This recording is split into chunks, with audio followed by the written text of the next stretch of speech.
Hello listeners and welcome to this week's episode of The Cult Vault.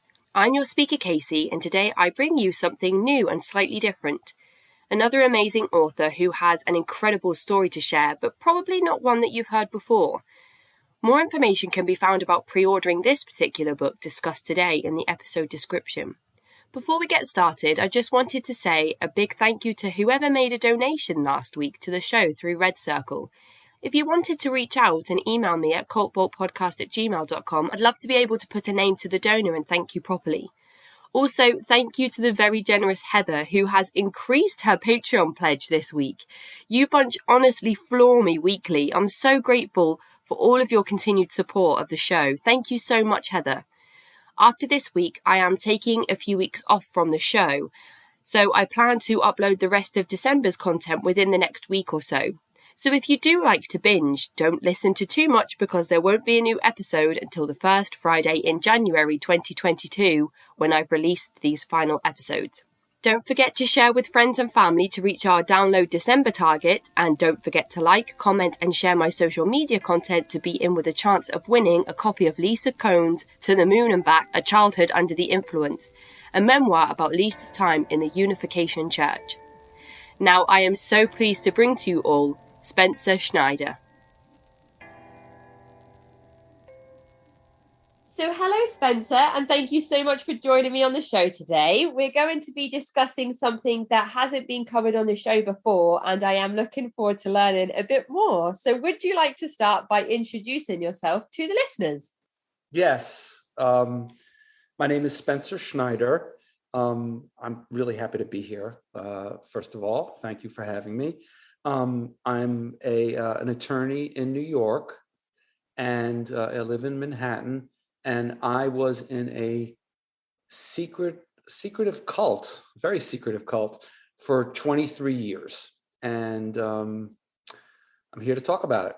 So you mentioned that you're an attorney. Have things changed in the way that you do your work since the pandemic and the virus outbreak? Yeah, like I think I mentioned, going to court now is always virtual now.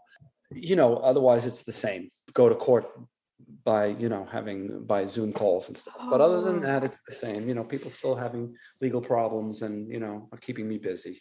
Yes. So. I mean, has it changed any of the outcomes of any of the trials you've had, do you think, having to do them electronically instead of face-to-face?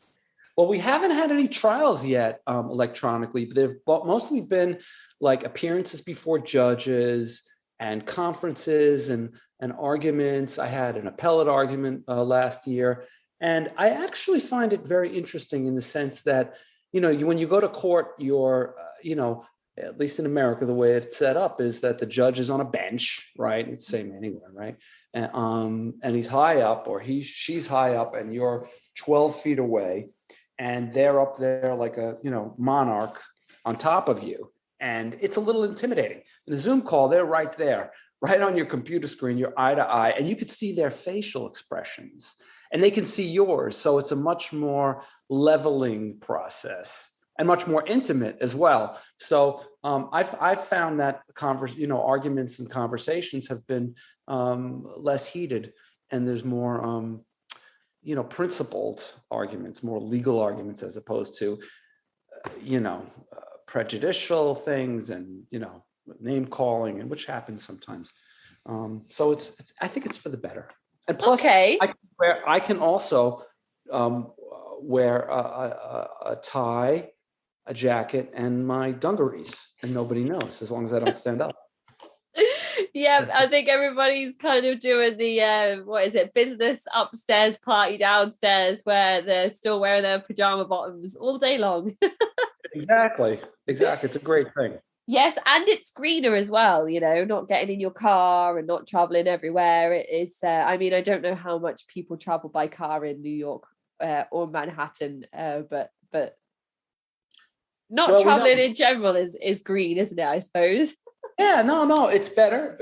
It saves the client's money. I don't have to travel down to court, and saves me time. So it's definitely a better thing. And I think some judges will keep it, but So yeah, that's who I am. And, I'm here to talk about anything you want to talk about. Yes, Look forward to it. absolutely. So let's just jump right in. What was the name of the group that we are going to be discussing today? Okay, so the group didn't have a name.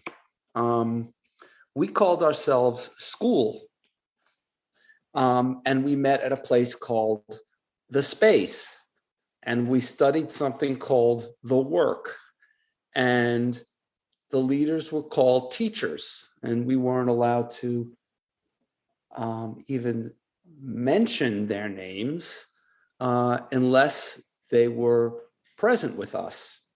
So the main leader of the group, we called her S. So that is how we all refer to it. And that is about as far as it went, because we were sworn to secrecy about the very existence of the group.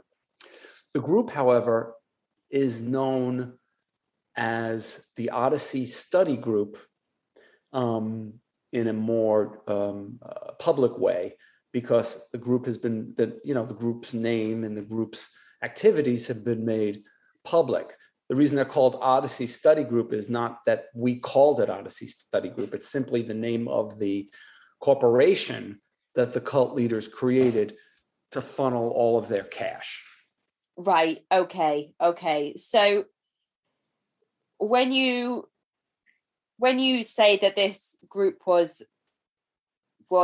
kind of operating in secret, it's very clear that the vague names like school, space, the work, teachers, it's very non-committal. So if anybody was to say like, oh, I'm part of a group, what's the name of the group? Well, it doesn't have a name. Oh, well, where do you get together? Oh, well, it's at the space. Where's the space? Well, it's the space. So straight away there's like nothing tangible for you to go to other people with and say, oh, well, this is what I'm a part of. It's it's not like you can go to them and say, I'm a Jehovah's Witness. So that's already given me like very strange vibes. And I know from some of the from the article that you've written and from some of the research that I've done on the group that it just gets stranger and stranger the more you look into it as well. So if a group like this is so secret, how did you become involved? By a very personal, individualized invitation. Well, it felt that way, but in actuality, the recruiting is designed to seem like you were being told one of the biggest secrets of your life, and that it's one of the great opportunities. So I knew, I was 29. Well, before I get into the story, can I just hit on one thing, which is that it's a really good point. You're talking about these generic names, because although we were not allowed to talk about school to anyone, and by and large, I mean, everyone complied with that. People were not allowed to do it and people didn't. But if, let's say, you went for a few nights and you didn't like it, and then your girlfriend said, hey, where have you been going? And you were to describe it, you couldn't tell her much. You didn't know. I mean, you knew where you were. We were at a loft in Tribeca, at a nondescript place. I mean, it didn't exist during the day. I'm trying to think of that movie where he goes back to find something and it doesn't exist anymore. It's like a mirage. During the day, no one's there. It's just a meeting space at night. That's where we met. So, you couldn't find it, even if you heard about it. So, and if, I had left and I was telling my girlfriend about it, I would say, well, I was at the space. It was called school. And the teacher's name was Sharon or Fred. And like, Fred who? I'm like, I don't know. And I don't even know what he does. What's his phone number? I have no fucking idea. Pardon my French. Am I allowed to say the 4-letter words, or should I not? Yeah, I always tell people that it's your story for you to tell it however you wish. I'm a spicy, saucy New Yorker, so sometimes. All right. Anyway, so to answer your question, you were wondering if it's so secret, how did I find out about it? Well, I knew someone, and he came to me one day, and he said, "Look, I have a secret that I want to tell you, but you can't tell anybody about it. I've never told anybody about this, and it means a lot to me, and it's really important." And, he got me in to meet him at a bar in Manhattan. I was 29. It was July of 1989. And, I was very interested to find out what he had to say. I thought he was actually about to come out to me because he made it sound like it was, something like that. So I was ready for him to spill his guts, and I didn't know him that well. So I thought it was kind of weird that he was going to tell me anything secretive. And then he said, "Look, I'm involved in an esoteric school, and it's very special to me. And, we are inviting people to come to experiment and check it out for a month." And I said, "There's no way, Bruce, that I would ever go to anything like this, because it's a cult. You're inviting me to a cult." And he said, "No, it's not." I said, "Look, you're a nice guy." And I left. I got home. I felt awful because Bruce, it was so obvious. It meant a lot to him. Right. So I called him back. I said, "Bruce, I'm really sorry. I didn't mean to call it a cult. I'll listen to you." So I met him, and he said, "Look, I said, look, I'm sorry I insulted you and your group, and tell me more about it." He said, "Well, it's based upon, we meet a couple of nights a week, and it's based upon the philosophy of George Gurdjieff and Peter Ouspensky, people who I'd never heard of. I was a philosophy major. And he said, we meet a couple of nights a week, and, we talk about their ideas of basically, how to evolve and become more conscious. And we have wonderful teachers, and it's based upon an esoteric system that's extremely ancient.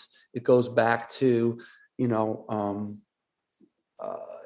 the ancient Greeks, and it's based upon that theory, and it's an oral tradition, and you can't find it anywhere. And I love it, and you'll love it too. And would you like to meet somebody who goes to it? And you can hear more about it." And I said, "Sure, I'll do that." But I was very suspicious about the whole thing. It sounded ridiculous. I wasn't looking for anything like that. I mean, I'm a 29-year-old lawyer.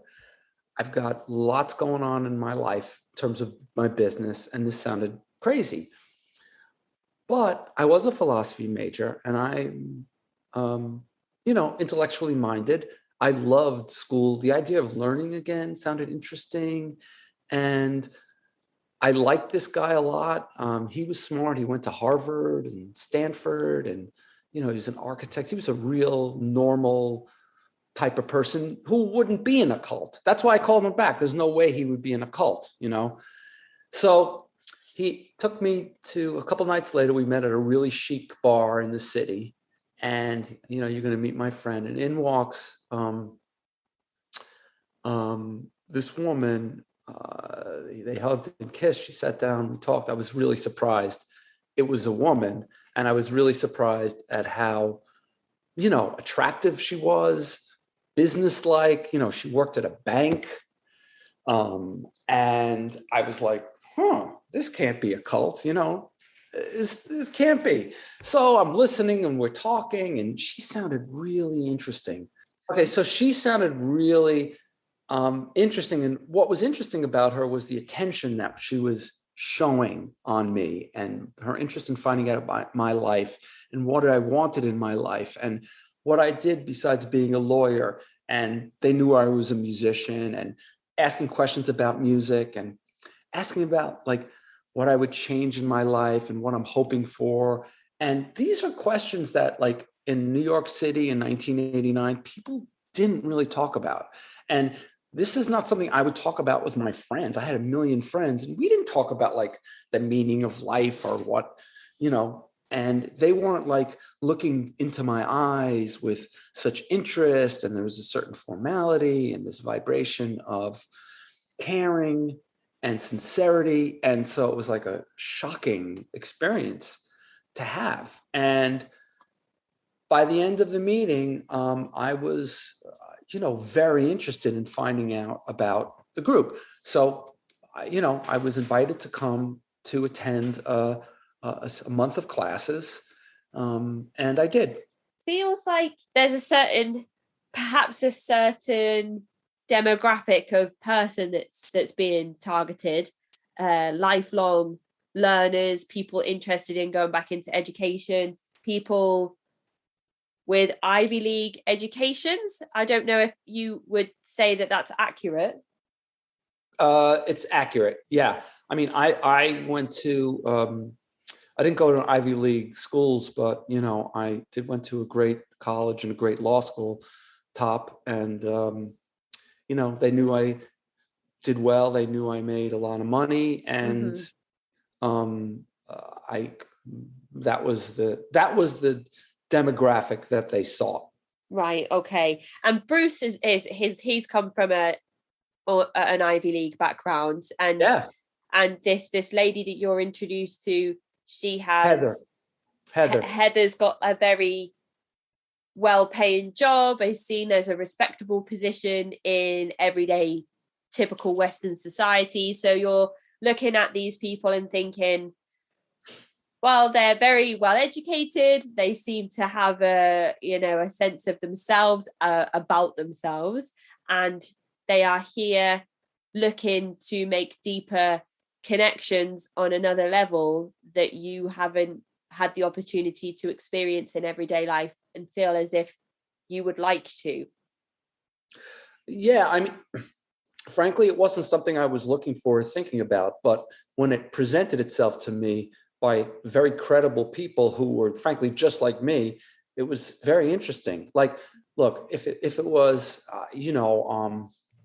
an extreme example, and not to denigrate anybody who's, in the Hare Krishna or something like that. I'm not even sure they're a cult, but they certainly like to, proselytize and, attract people, or Jehovah's Witness or any of those other groups. If, the Hare Krishna showed up, and, I would like, get out of here, but these people were credible, changed everything. They were really smooth. And I had my real big doubts about them. But these two people, it turns out, were, and by the way, I'm using fictitious names here. Everything that happened is factual, but I'm using fictitious names like I do in my book, because except for leaders, anyone who was a member, I feel they were victims, but the leaders, they weren't, and I'm happy to name them. And I imagine even in 1989, I mean, well, since the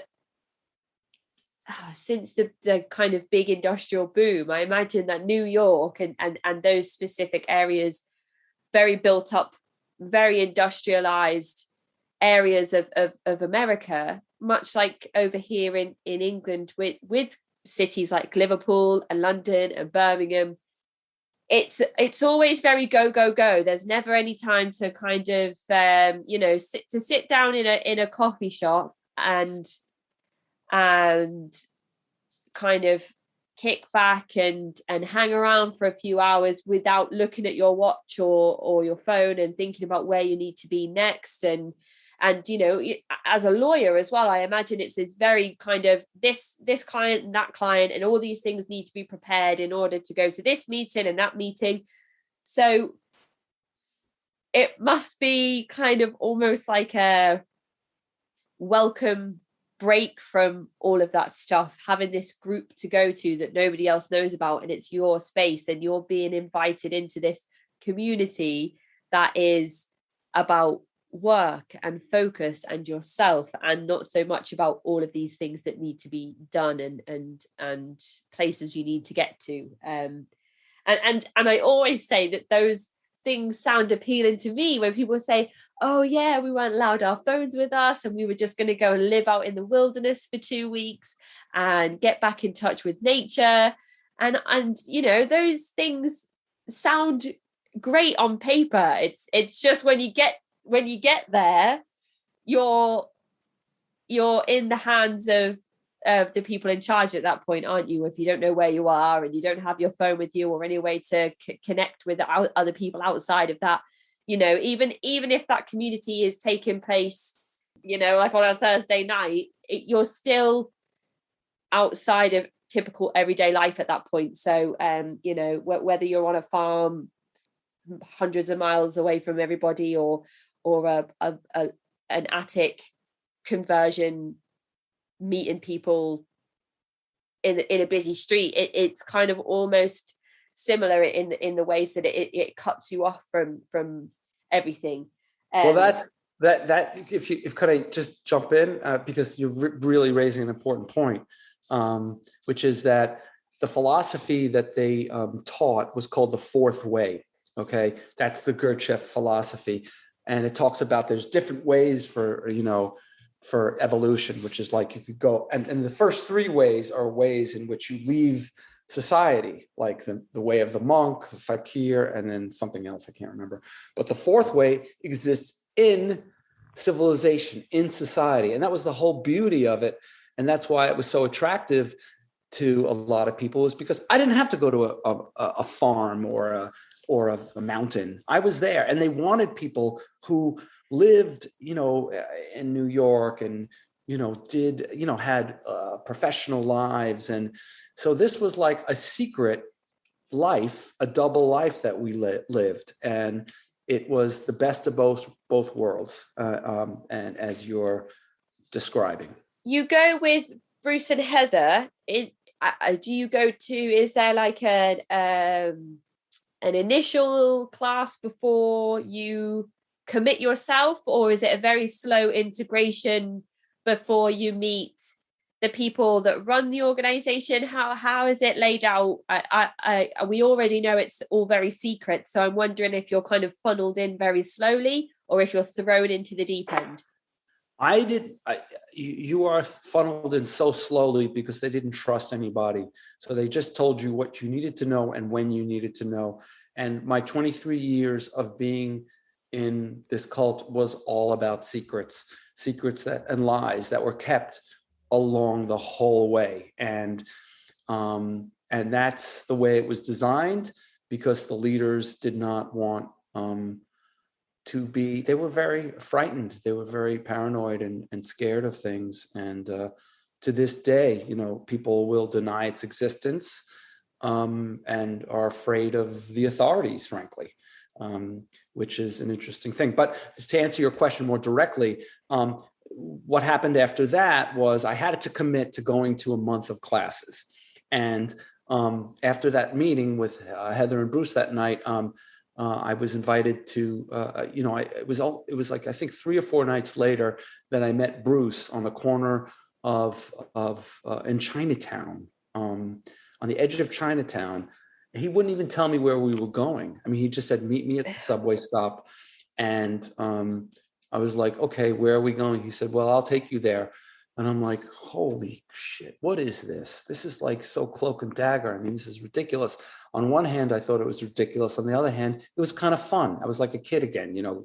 So we go to this, it's an area, lower Broadway in Manhattan, in Tribeca, where they have all of these fabric stores, wholesale fabric stores, and these very old buildings. And we went up in this elevator that had a crank. I mean, it was so old. It was an elevator. I mean, it was ancient. And we come up and we're in this nondescript loft, this huge loft. And there's like 60 people there who look like me. And they're drinking coffee, and there's got stackable plastic chairs, and they're about to meet. And that was the classroom. And, you know, that was the first class. And I needed to stay there for 4 weeks, which meant two classes a week. Classes meant from 7 till midnight, twice a week. And that's how it was for 23 years. But I only committed to be there for a month. So I think it's very important to highlight those moments so that if anybody finds themselves in a situation where they are being themselves slowly funneled into a group that may end up using coercion or manipulation on that particular person, they'll be able to draw on these experiences that we discuss. And the initial meetings are so important to discuss, because I'm sure that something or a sequence of things must have happened in your introduction to this group for you to consider going back every single time.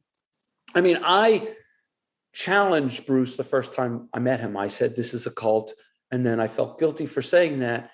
And, it became clear to me that it probably wasn't. But then when I went to the meeting after I left, I thought it was dreadful. I hated it. I thought it was a terrible night. I didn't like it. And for some reason I went back.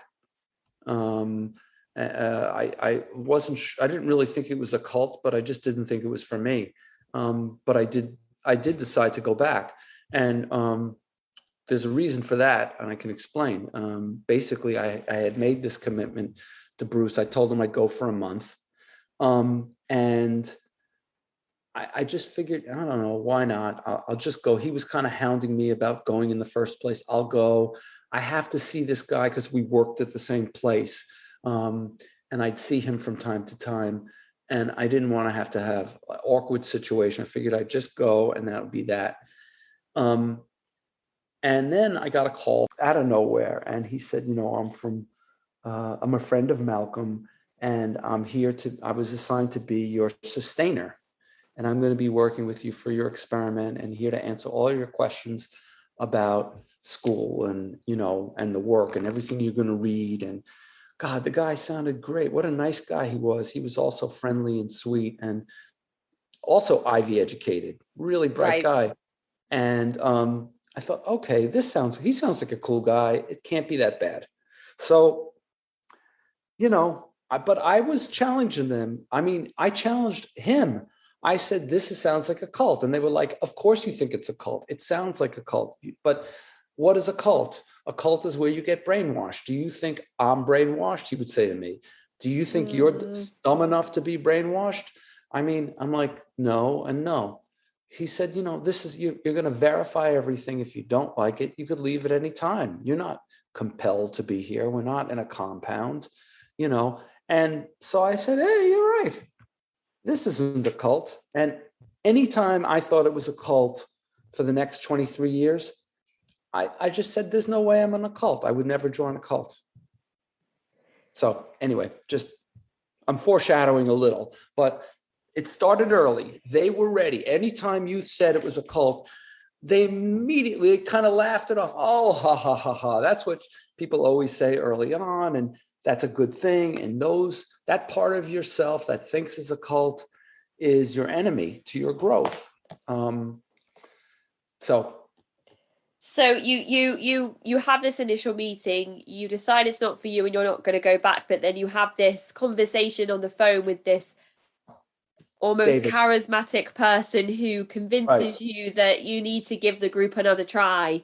And maybe you need to be more open-minded, and maybe it's you that's not being accepted enough of the group and the work to maybe you're not in a place where you're letting the work do what it's supposed to. So come back, try again, and see what happens. So you go back, and what's your second meeting like? Is it a bit more easier than your first initial experience?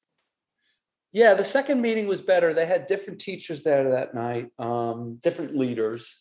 And I had already bought the study book, so I kind of knew what we would be talking about. Right. There were people there who'd been there for some period of time before me, so I was new and they didn't start fresh.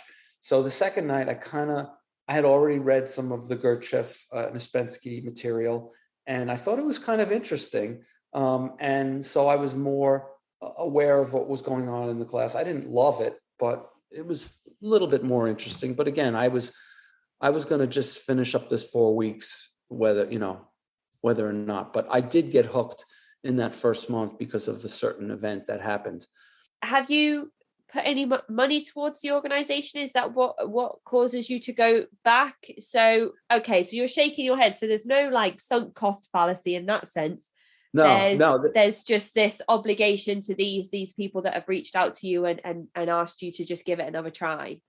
Exactly. So you're thinking, I'll do these 4 weeks, and then they can't come back to me and say, you didn't give it enough of a try. You can do these 4 weeks, and once you've done, then you can say, look, I gave it the 4 weeks and it wasn't for me. But then something happens. So talk us through this event. Yeah. So what happened was that I lost my job.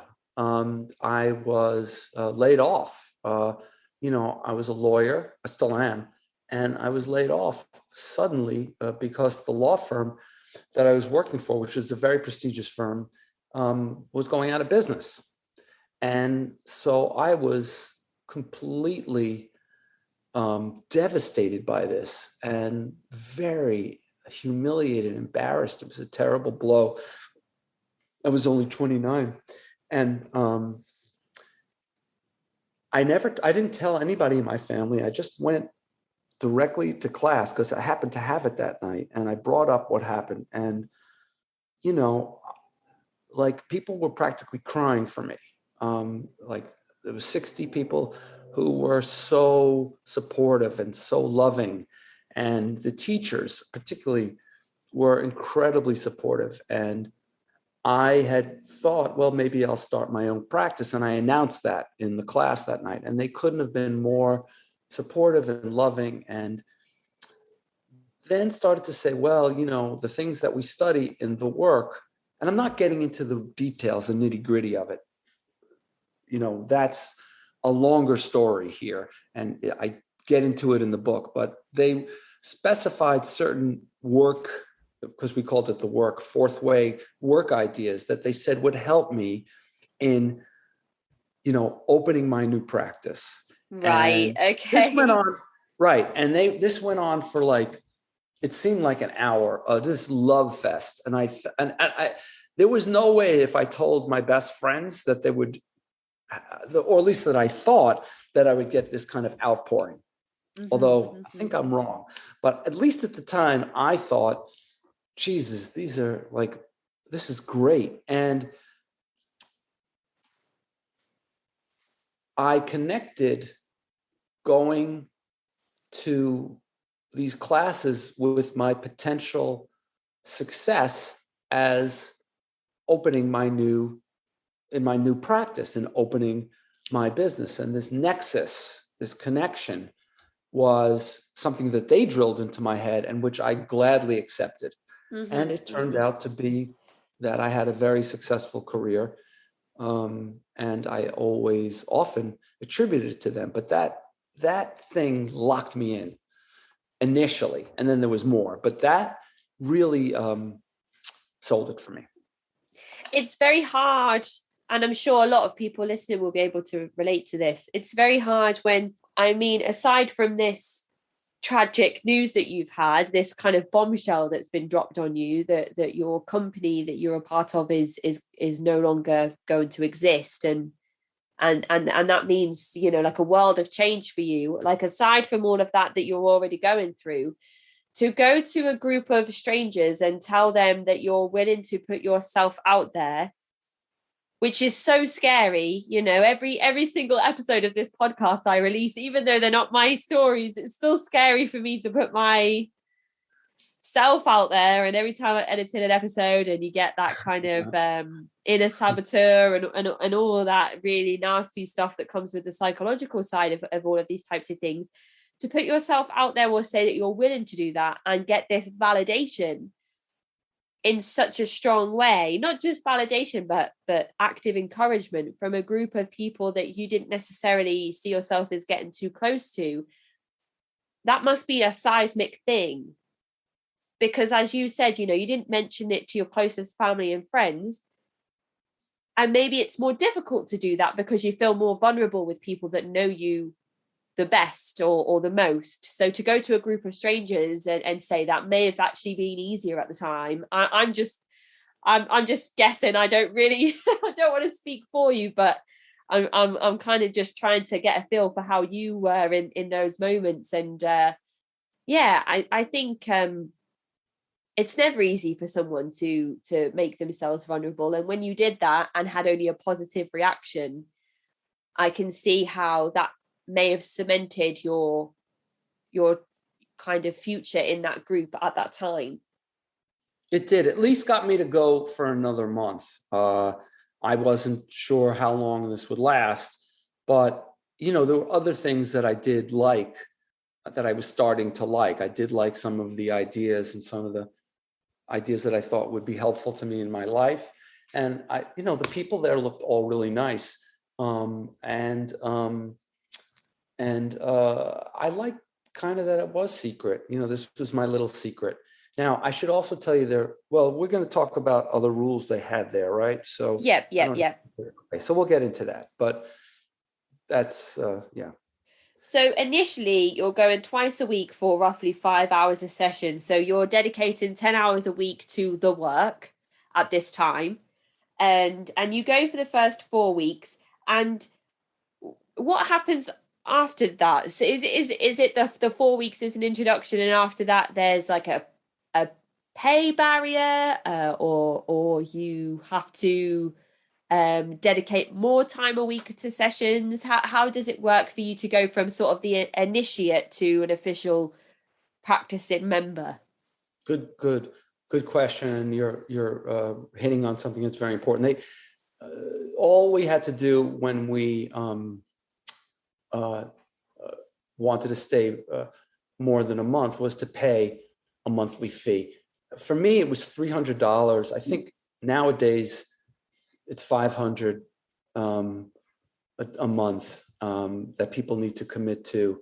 The other asks, the other things that they wanted you to do, they heap those responsibilities. Well, responsibilities is not really a good word. The better word is obligations on you as you got more and more dependent upon them. Okay, so is it it's a flat subscription fee? It's not based on how much you earn or your circumstances at that time. It's just a flat subscription, recurring monthly payment of $300. Right. At that time they only recruited people who made a certain amount of money a year. I think in 2021 dollars, it would be like $100,000 a year. Back then it was 40,000. So I think that's about 100, close to it. You had to be making a certain amount it had to be that you weren't going to miss 300 a month.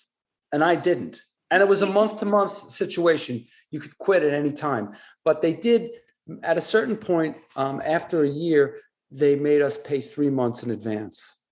Right. Okay. And they said that's to keep you on the hook. That's to keep you. They were very, clear about it. I mean, they knew that people were resistant to things, and that was part of the work that you needed to do on yourself, was to stop being resistant, because the resistance was what was keeping you down. So they were extremely understanding about resistance and got you prepared. It would be just like if you were in I was never in AA, but I imagine AA, they want you not to drink. And then sometimes you will fall off the wagon, and, you have good days. And just assuming that this would be the same thing, except they're trying to get you unaddicted to your life and get, sober. And their sober is being completely in their control. They're very open about it. It's not a secret. They're very open. They're very, and that was really what I thought was so, they seem to be so transparent about themselves by being open about that. So you mentioned that you're paying a $300 a month subscription. Sometimes they would have months where they asked for a few months payment up front. And you said that they were very open about the reasons why they were doing things, which in itself is almost a coercive tactic, because you then start thinking, well, if they're open about everything, then I'm not being lied to, I'm not being misled, they're being transparent, they're being open with me, so I have nothing to worry about. And these doubts are all red flags and things that I'm misinterpreting because they're being open with me. So that in itself, I think, can often be quite misleading. And you said that you liked this being a secret, something that you had for yourself. So I'm guessing that you didn't tell any close family or friends that you were involved in this group? Never. I never talked about it until after I left. And that's the case for everyone who's there. Never discuss it. It's a rule. It's on day one, they give you a bunch of rules, and it's like Fight Club. The first rule of Fight Club is you don't talk about Fight Club. And the second rule of Fight Club is, it's the same thing. It was the same thing. And they never explained why. I found out why later on, but they didn't explain why, and it was fine. Actually, they did. They said it's for your own benefit. They said, schools, it's an esoteric school, and an esoteric school by definition means it's hidden. And that's what we have. And talking about it also is like a leak of energy, of your own energy. Right. And, okay. It's against your interest to talk about it. And also there may come a time where you will talk about it, but you don't know what you're talking about yet, because you don't really know what it is. Okay. So we one of the things we talk about is lying. And one of the things that lying is talking about things you don't know what you're talking about.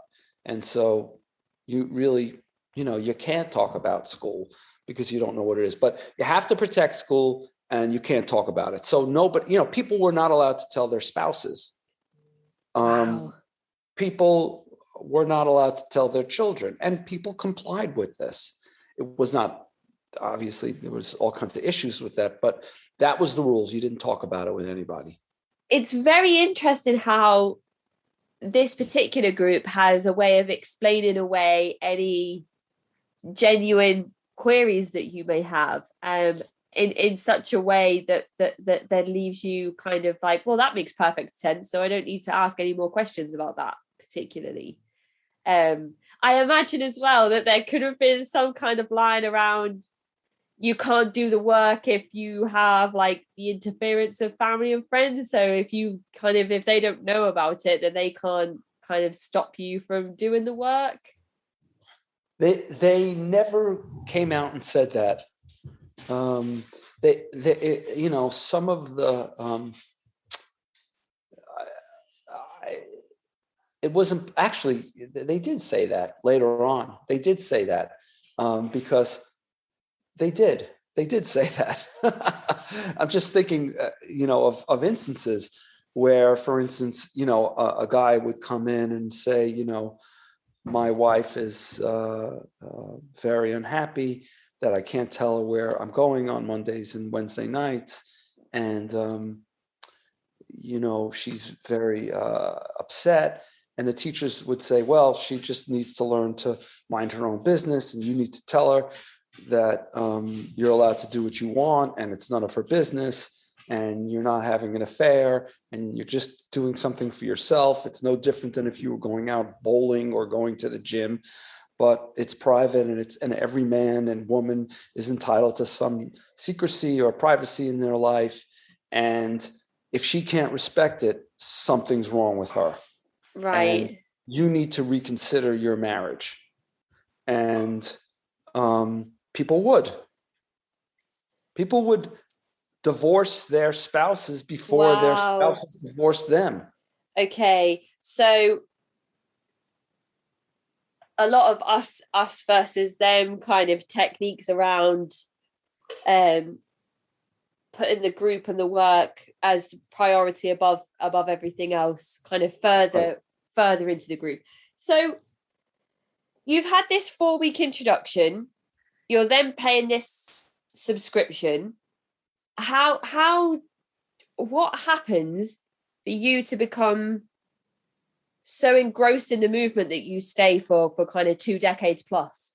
The short answer is it was a community that I joined and I became a part of. And these friends that I made there were so strong, and they were so regulated at the same time.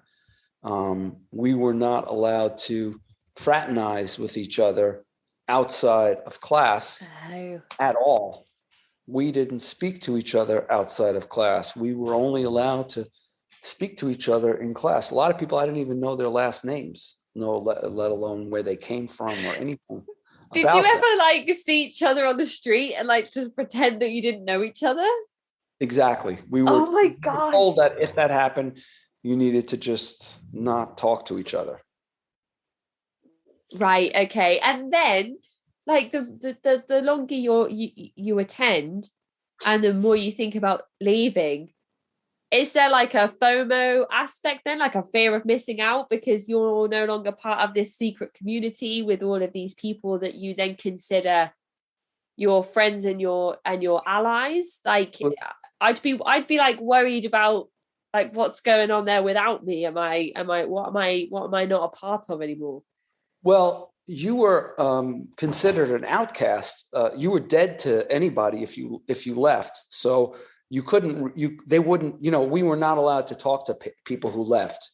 And if they contacted us, we were to report that to the teachers. So, I guess it's FOMO times 2.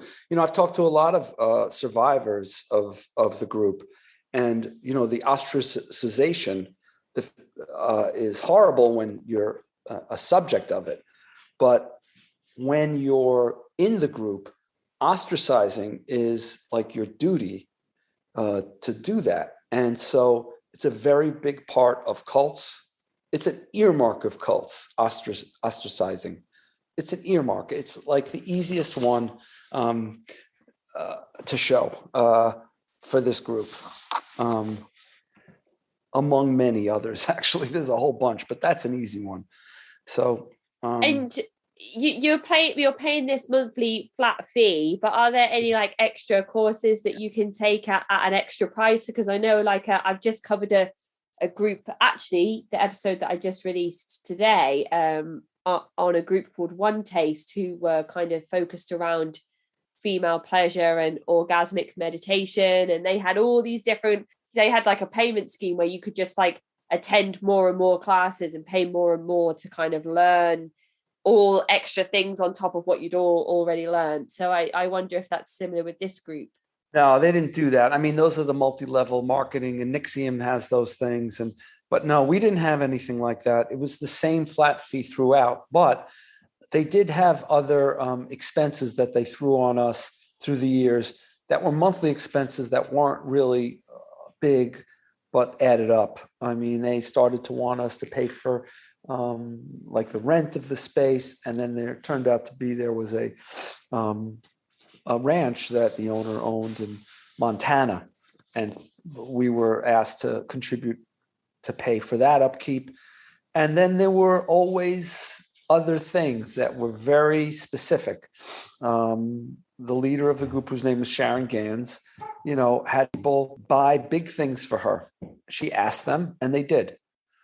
Everywhere from cars, boats, homes, furniture, you name it. People bought it for her. But that wasn't at the beginning. You had to be really hooked to do that. And it was considered a privilege to be able to be asked to give. And, she only asked people who could afford it. You've just mentioned Sharon's name there for the first time. And I think that if somebody was to sit down and listen to the first part of our conversation, there might be an element of skepticism that you're kind of making this whole thing up, because we can't go and corroborate anything that you've said until you bring Sharon's name into it. And then there's information on the internet on who she is. And actually, when you go onto Wikipedia, it says that Sharon Gans was an American actress and cult leader. So there is information available on the internet that then people can go and corroborate the information that you've given us. But up until that point, you know, anybody could say that they were part of a group that called themselves the school, and they studied in the space and they did, you know, the work. So it's so difficult up until you bring her name into it, kind of to back up all of the claims that you make. But then it's difficult to disentangle yourself from Sharon herself, who was the founder and leader of the group. So it starts to get very muddy at that point, I think. So before we focus too much on her as an individual, what were the principles and practices of the group before you're introduced to her? When you're attending and you're paying the £300 a month, are you still going twice a week for like 5 hours a session? Is that always the same? And does that change, or when are you first introduced to Sharon? So yeah, that's a good question. So we didn't meet Sharon for about a year or so that we were in the group, and it was a complete surprise when we met her. We had other teachers. One's name was Fred Mindell, and also who else? Michael Imlay and Lorraine Imlay were some of the leaders, and so we only knew them for and Minerva Taylor. We only knew them for a short, for about a year, and then I think when we were deemed dependent upon the cult, that they brought in Sharon, because she was a very different kind of leader than them. She was she had a very strong presence. People would have a very strong reaction to her. They didn't want you to meet her until they were sure about your position in the group. They were sure that you were a very committed, cemented person within the community. Right. I mean, we didn't look at it that way. We looked at it like we were more advanced now, and we were ready for like the real teacher. Okay. Like it was like a promotion. But to answer your question, we only went 2 nights a week, and that was the commitment as far as classes were concerned. But there were other commitments that we had to make along the way.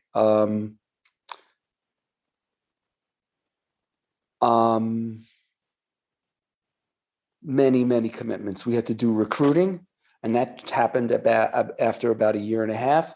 We some of us went away to Montana for a couple of weeks a month every year.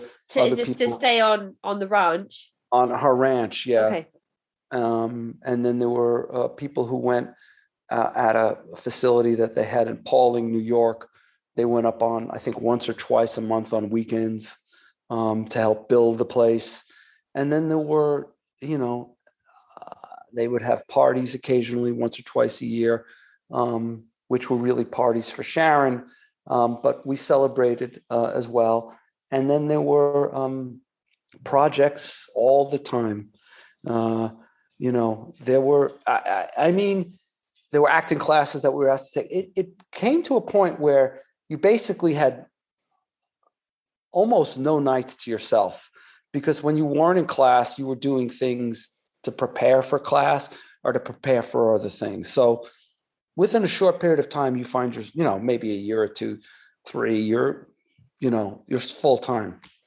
So it's like you said at the beginning, you're very slowly funneled into the core of the inner core of the group. Right. And by the time you reach that inner circle, you have no leisure time, and you're still working very much in secrecy. So the more time you ramp up spending with the school, you're also having to explain away to close people and loved ones who are wondering kind of where you're spending all your time and where you're going off on these extra projects on top of the 2 nights a week that are set aside for you to kind of have your own time in inverted commas. And it, when the other leaders would talk about introducing you to Sharon, and I don't know if when you said like S is what you would call her, Yes, so that was Sharon. Yeah.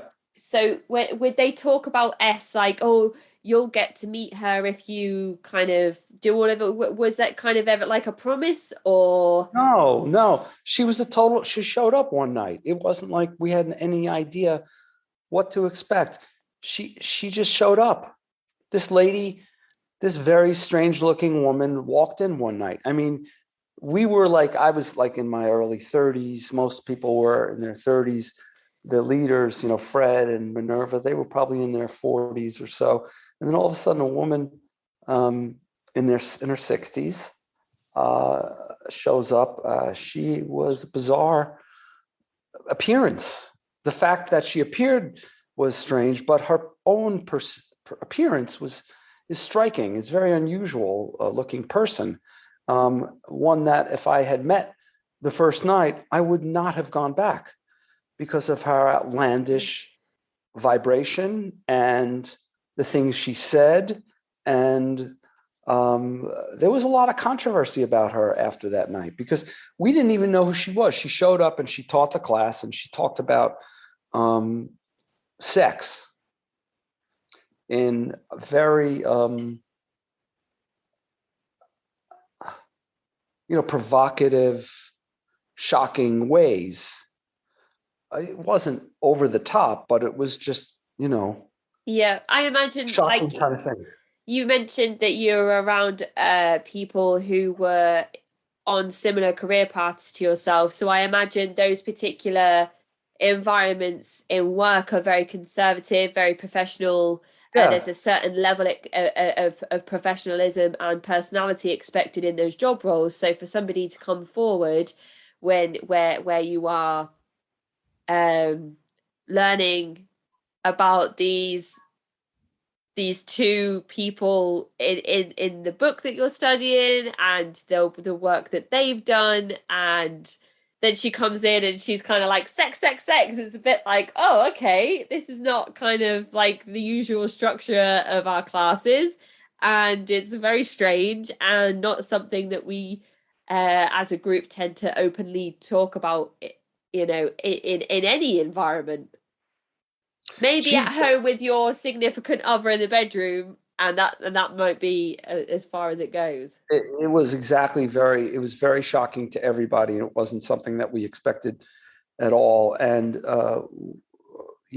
like I say, her appearance was outlandish. She looked like a grand dame, dressed like in a medieval dress, and this very bright orange hair, and this very pasty white skin.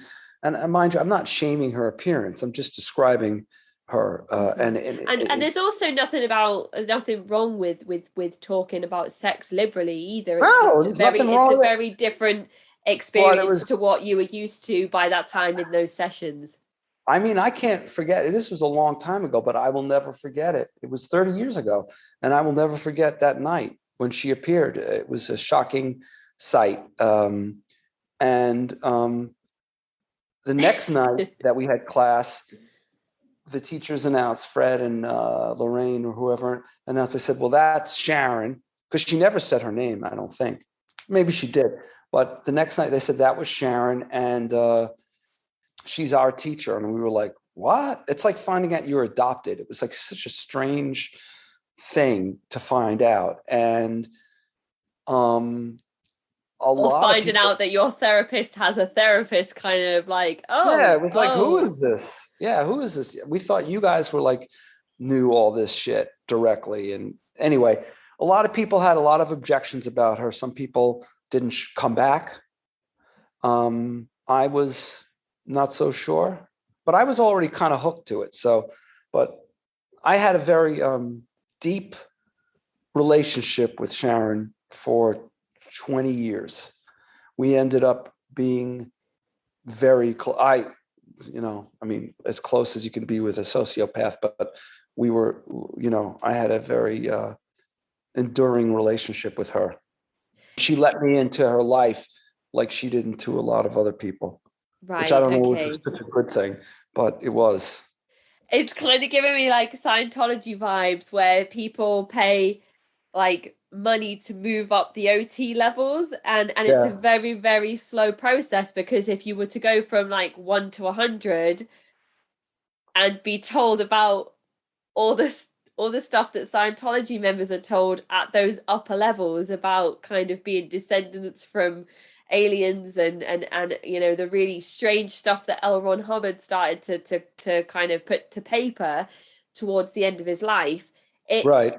it's like people, if you read that straight away, you'd be like, no, I'm not interested, thank you very much. But because it's a very, very slow process in reaching those higher OT levels, it's explained away again in a way that makes you say, well, that makes sense because of OT level 2 and 3, and then OT level kind of 4 and 5. So I Right. can get with the program here. So by the time you meet Sharon, and she's kind of coming in with a kind of quirky appearance and her strange personality, and just kind of talking openly about sex and things like that, it's almost like, well, I've been with the group for this long, so now this person coming in here, like you said, if you would have met her straight away, you wouldn't have gone back. But because you've been involved with the group for so long up until this point, meeting Sharon is kind of like a make or break moment almost. Some people don't come back, but you decide that you're going to continue with the group. Yeah, I would say, maybe 5% of the group didn't come back, or some small number, but I was fine with it. And she didn't come that much in the beginning years. She would show up unannounced, whenever she wanted to. We never knew who was going to be there at night. But what she clearly had was the admiration of our teachers. And she's deceased now. She died of COVID earlier this year. Oh my goodness, did she really? Oh, Yeah. her Wikipedia page must not be updated then, because it says that she's Really? 85 years old and still alive. I know you shouldn't use Wikipedia as a substantial Why or not?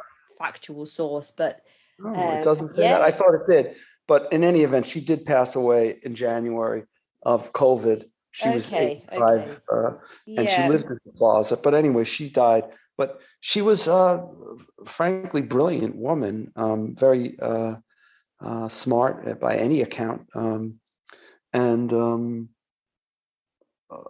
was, nobody could make you feel better about yourself than her, and nobody really could make you feel worse.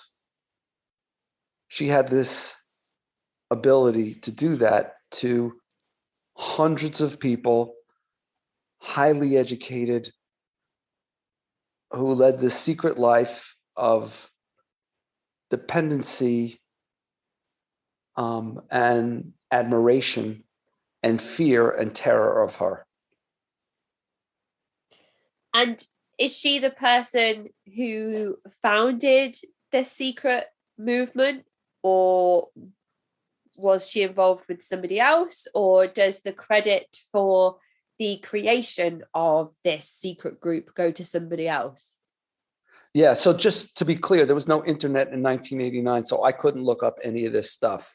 And none of it was really on the internet until the early 2000s, that there was anything about the history of school. But I learned later on, much later on, that the school was founded by Sharon and her husband, Alex Horn. And in San Francisco in the late 70s, they formed it as a theater group. And there were allegations of child abuse, rape, forced labor, mental abuse. And the San Francisco Chronicle did an expose on them. and they packed their bags and disappeared from San Francisco and reappeared in New York in the 1980s. Some of their followers from San Francisco came, and then they started the New York school. Alex, her husband, Sharon kicked him out of the group in the late 80s, something like that. And then he died in 2007 or 2008. But he never came to our class until towards the end of his life.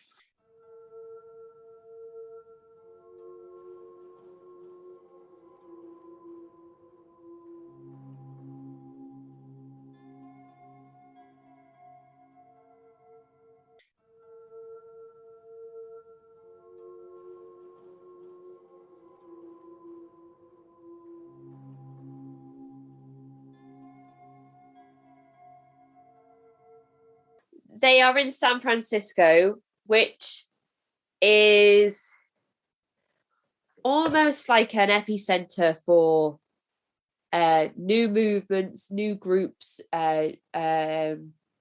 bohemian thinking, radical stances, opinions, politics.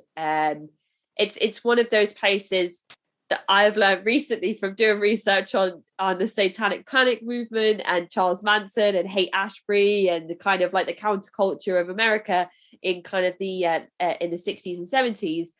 San Francisco is definitely one of those places that seems like a breeding ground or home to that the type of thing where this could happen. Do you know if they had the same approach in San Francisco with the secrecy and the anonymity, or did they do that in New York because they had to rebrand because of the expose that happened in San Francisco? Yeah, I don't think it was. They went underground after the San Francisco thing, and okay, they were frightened, and so they reopened in New York, rebranded with all of these rules, which, by the way, through the years have gotten more and more strict, especially in the age of the internet. And what they do now, I mean, they don't even call themselves school. They don't even. The information control must be.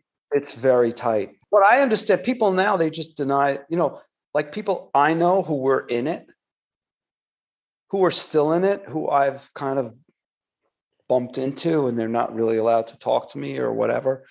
But they kind of, do. And they say it doesn't exist anymore. Right. Which is false. It's almost like boot camp or training, and you're kind of versed in what to say if you come across somebody who used to be in the group that isn't any longer, and versed in what to say to friends and family when they inquire about what you're doing with all your spare time and why you're not around anymore. And it's kind of like a repeat after me situation almost, it feels like. Yeah, people, let me just point out that you're not going to be able to find many. There's been probably a few thousand people who've gone through this group over the years. Do you feel like it's holding you back in writing your book in terms of getting other people's accounts of the story, or no? Not at all. No, not at all. I mean, the book is about me and my account, so I don't need to talk to anybody about it. I saw what I saw, so I don't need to. It's really about me. It's a memoir. It's not really about the cult, although it's about my life there. But what I was going to say was that you're not going to find more than a handful of people who are willing to talk about the cult publicly. There've been some articles about the cult. There have been a couple of, there's a few blogs out there, but mine and only one other blog are not anonymous. There's only been like maybe half a dozen people who've come out and, put their name out. People are afraid. Mm-hmm. I mean, Absolutely. that's a whole other topic we could talk. I mean, we could talk about that for hours, why people won't talk about it. And, part of me is like, damn it, talk about it, but the other part of me that thinks a little bit more is like, well, this was a trauma, and there's an enormous amount of reticence and shame to talk about any trauma. And then there's a lot of guilt and blame, but there's also a shame, not just of the trauma, but a shame that you were in a cult. And if you're like me or anybody else with a profession, it doesn't sound so good that you were in a cult. Mind you, I have had no blowback whatsoever. My clients know I was in a cult. They love me. They don't care. I have new clients. They come, it's not, I advertise it, but it's not a reflection on me, at all. There's a lot that comes with speaking out, I think. And that's often why I think these episodes are so important, because speaking out publicly might not be for everybody. That's why there's a blog section on my website for anybody that wants to write in and tell their story and remain anonymous, just to contribute to speaking out. But right, there is also active listening to these interviews where people can realize that there are things that they could be doing to improve their own situations, by listening to the experience and advice of others that do come and speak on the show. But there's a lot to be said for people that are fearful of speaking out, because it does come with a big responsibility, and again, it's that putting yourself out there and making yourself vulnerable more extremely than I think joining a group such as this one, because you are admitting to yourself, I joined this group, I went with this group, and I stayed with them for this long, and now I'm kind of piecing my life back together afterwards and having to reintegrate myself into everyday society without having this group as part of my identity and personality, and almost having to come on the show and admit to the world that this was something you're a part of. And a lot of people, like you said, are ashamed of that, which I don't. I think that is it's a stigma that we try to break down on the show, and this is when I was reading your article, this is the perfect example of, when people say, oh, who would ever be dumb enough to join a cult? Like that is like such a false question to ask people. Totally. Because like you've said here, the target demographic for this particular group were people who were life learners, people who went to Ivy League education, and people who were in certain careers that would be seen as, high career paths and high attaining grades in school and further education. So when we talk about the inverted commas, the type of person that is indoctrinated or gone through the process of thought reform or that horrible word brainwashed, however you want to look at it or word it, it's not one shoe fits all. Every single person is individual, and every single person is at risk of being manipulated and coerced into a group such as this one. And your story is a perfect example of that. So even though coming forward and speaking publicly isn't for everyone, it's so important for people like yourself who are willing to come forward, and although you may feel embarrassed or ashamed of the situation that you were kind of roped into and stayed with for so long, it's almost speaking for those people that couldn't come forward themselves and tell their story. So I know that I rambled on a little bit there, but I always like to get that point across when it comes up, when there's the opportunity to kind of put that forward, because I know a lot of people will be going through the same thing about the shame and the embarrassment, and it's something that we need to try and overcome by having these conversations. I totally agree with everything you said. I mean, you hit the nail on the head. I can't add more to it. Again, frustrating for me, because I want people I know who were in there to talk about it. Yes. And so they'll because I think they'll free themselves. But at the same time, who am I to tell anybody what to do? That's my friends who were there and who were out, and who aren't out, they're victims and they were abused. And part of the problem was they were told what to do and they did it. And I spend a lot of my life being very careful not to tell anybody what to do, including my son, who I have a right to tell what to do, and he needs to be told what to do. I'm just kidding. He doesn't need to be told what to do. But really, that's one of my big takeaways. I don't like to be told what to do, and I don't want to tell anybody what to do. So that's really my motto on it, in terms of coming out and speaking. Yes. It's really personal. I mean, people have really good reasons for not speaking, but I'm happy to be a spokesperson for anybody else. And if they want to, I think more people, when my book comes out, I think more people will come out and talk about it. Yeah. And I think again, it will only add to the truth of the story, around the vagueness, the school and the work. When you come forward with tangible events and dates and times and experiences, that's only going to add to the authenticity of this story, and other people who haven't made their blogs named and have kept their story anonymous. So exactly. With this group, I mean, I know it was really secretive, so I'm assuming that there was no propaganda or kind of anything that was given to you to push onto the public. It was it was very secretive. There was nothing in writing, but there was a highly sophisticated,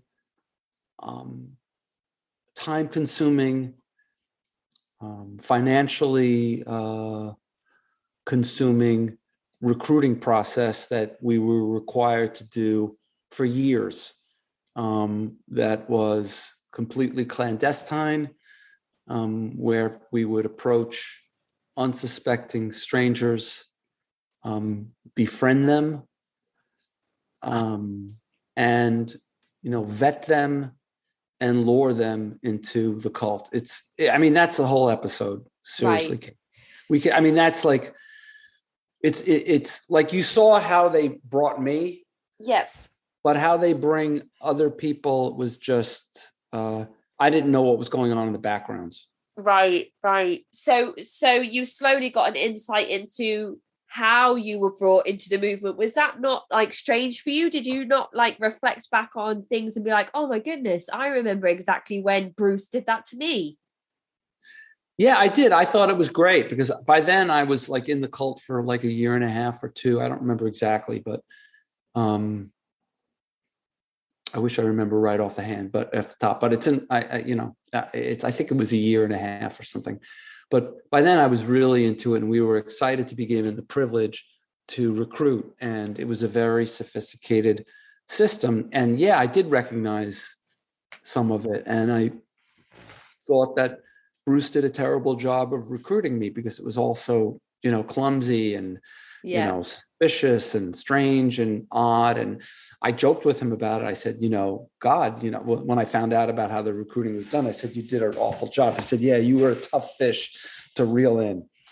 Well, if you had so many reservations and doubts into your integration into the group, then that would suggest that the method he used wasn't as seamless as it is with, or should have been, if Bruce was somebody else from the group that applied the teachings a bit differently. Yeah, because I agree. Yeah. What we've learned from these interviews with various guests is that there are very methodical and meticulous teachings and practices in place to very carefully bring people into the group by promising them everything that they are looking for in life, whether they've realized it or not, because you didn't think you were missing anything at this point. And And then once they kind of have that promise, it's introducing them to the group with the love bombing aspect, and kind of making it feel like they're part of something bigger than themselves. Whether that comes in a biblical sense, or, you're part of a yoga group, or whatever form it takes. Right. So yeah, it's interesting that you had that conversation with Bruce afterwards. But the really difficult question that I do ask people when there have been recruitment processes like this is whether you yourself did bring anybody into the group that managed to, that kind of stayed, and whether they're still a part of it to your knowledge. No, I was terrible at recruiting, and I never brought anybody. I shouldn't say I was terrible at recruiting. I was good, I guess, because I couldn't lie so much to people about it. And it was as the years went by, it became more difficult to recruit. And I mean, we would meet hundreds and hundreds of people, and maybe 10 would come in, and then maybe 5 would stay. So because of the secrecy and the kind of requirements and who they would let in and who they wouldn't. I mean, they wouldn't recruit anyone of color. They didn't want anybody who was gay. They didn't want anybody who was a writer. They didn't want anybody who was a journalist. They didn't want anybody who would be possibly right about them. They didn't want anybody who was, who was involved in law enforcement, who worked for the FBI or anything like that, or the IRS. And so they were highly paranoid, and they, although they did recruit some people who were gay, and because Sharon had this idea of gay conversion, and she would arrange marriages between, gay men and straight women. Sharon and her stance on relationships is something that I really did want to discuss specifically, because it has many similarities to different groups that we've spoken about on the show. But that's really interesting that you said that. So by this point, if you've been involved for a few years, it's kind of 92, 93. Yeah. And there's kind of homophobic and racist connotations and themes coming through with the kind of recruitment process, and who to approach and who not to approach. And I know that the Western world has become more liberal in its approach towards people of color and members of the LGBTQIA plus community. But it's interesting that Sharon's instructions are to keep the recruitment sort of middle class white men and women at that point. Oh yeah, I mean, she had her reasons. They were certainly racist.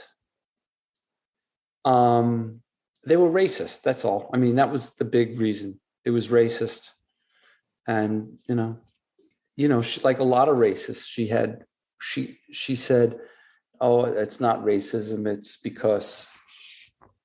I'm not getting into it right now, because it's like, I don't want to talk about it. I love talking about it, but it's just like a whole, I mean, we could be talking about this for 2 weeks, but yeah. I go into it in the book, and you need a little bit more background to understand how she explained it and why I and other people accepted this shit. I mean, we just accepted this. Like, we didn't, recruit Black people. We didn't say, what the fuck is wrong? Nobody said that. I mean, we did, but she had a good answer for us that shut us up. Yeah. And that's exactly what I was going to say. When I spoke to Ronit and I asked her some questions, she was like, well, don't you want me to save anything from the book? Don't you want me to leave some information out so people might go and read my book? And so I do appreciate you saying, like, it's all explained in my writing. So I'm not going to go into it too much here. But again, again, Sharon's got a perfect way of explaining away any credible questions that come up, anything that people, well, why can't we have different ethnicities in our group? Why are we only accepting people of a certain religion or no religion? Or why aren't we accepting the gay men and women? Like, she has a very good way, again, of explaining away the reasons why you can't why you can't question that, and why you can't do that. And it's interesting to hear. At that point, you're kind of like, oh, well, we did question it, but it was explained away. And in your book, you explain why that's accepted. And I think it's absolutely fair enough for us to leave that point there and move on to the next thing. And that's just around fundraising, which you touched on briefly, around the monthly subscription, the upfront payments of a few months at a time, and then the wealthier people who Sharon understood were the wealthier people and approached for donations of things like boats, money towards the ranch, and things like that. Oh yeah, and they bought her apartment at the Plaza Hotel. Oh, and that's where she was living at the time you wrote the article that I read? Yes. She lived in the Plaza Hotel, she had an $8.5 million apartment there. Wow. Which was paid for substantially by, her disciples. And, she had an entire network of real estate, around the world. It often was not in her name, was in the name of other people. And she, was pulling in about $1 million a year in cash. Lived a very, very lavish lifestyle. And she loved to live that way. That was what she liked. Let's talk about Sharon, who she was, where she came from, and how it must have been kind of like in NXIVM and Scientology, where there are certain figures involved that have credibility almost because of who they are, where they've come from, and the fact that there is some notoriety to their name. And I feel like Sharon Gans is almost one of those. When you look at Scientology, people are like, well, it must be credible because Tom Cruise is such a big name and he's involved with Scientology. And there's a lot around Scientology that push for people of influence to be brought into the fold. And the same with NXIVM, when people go to the workshops and they're like, wow, these people have been on telly, they've been in films, we've got famous people leading this workshop.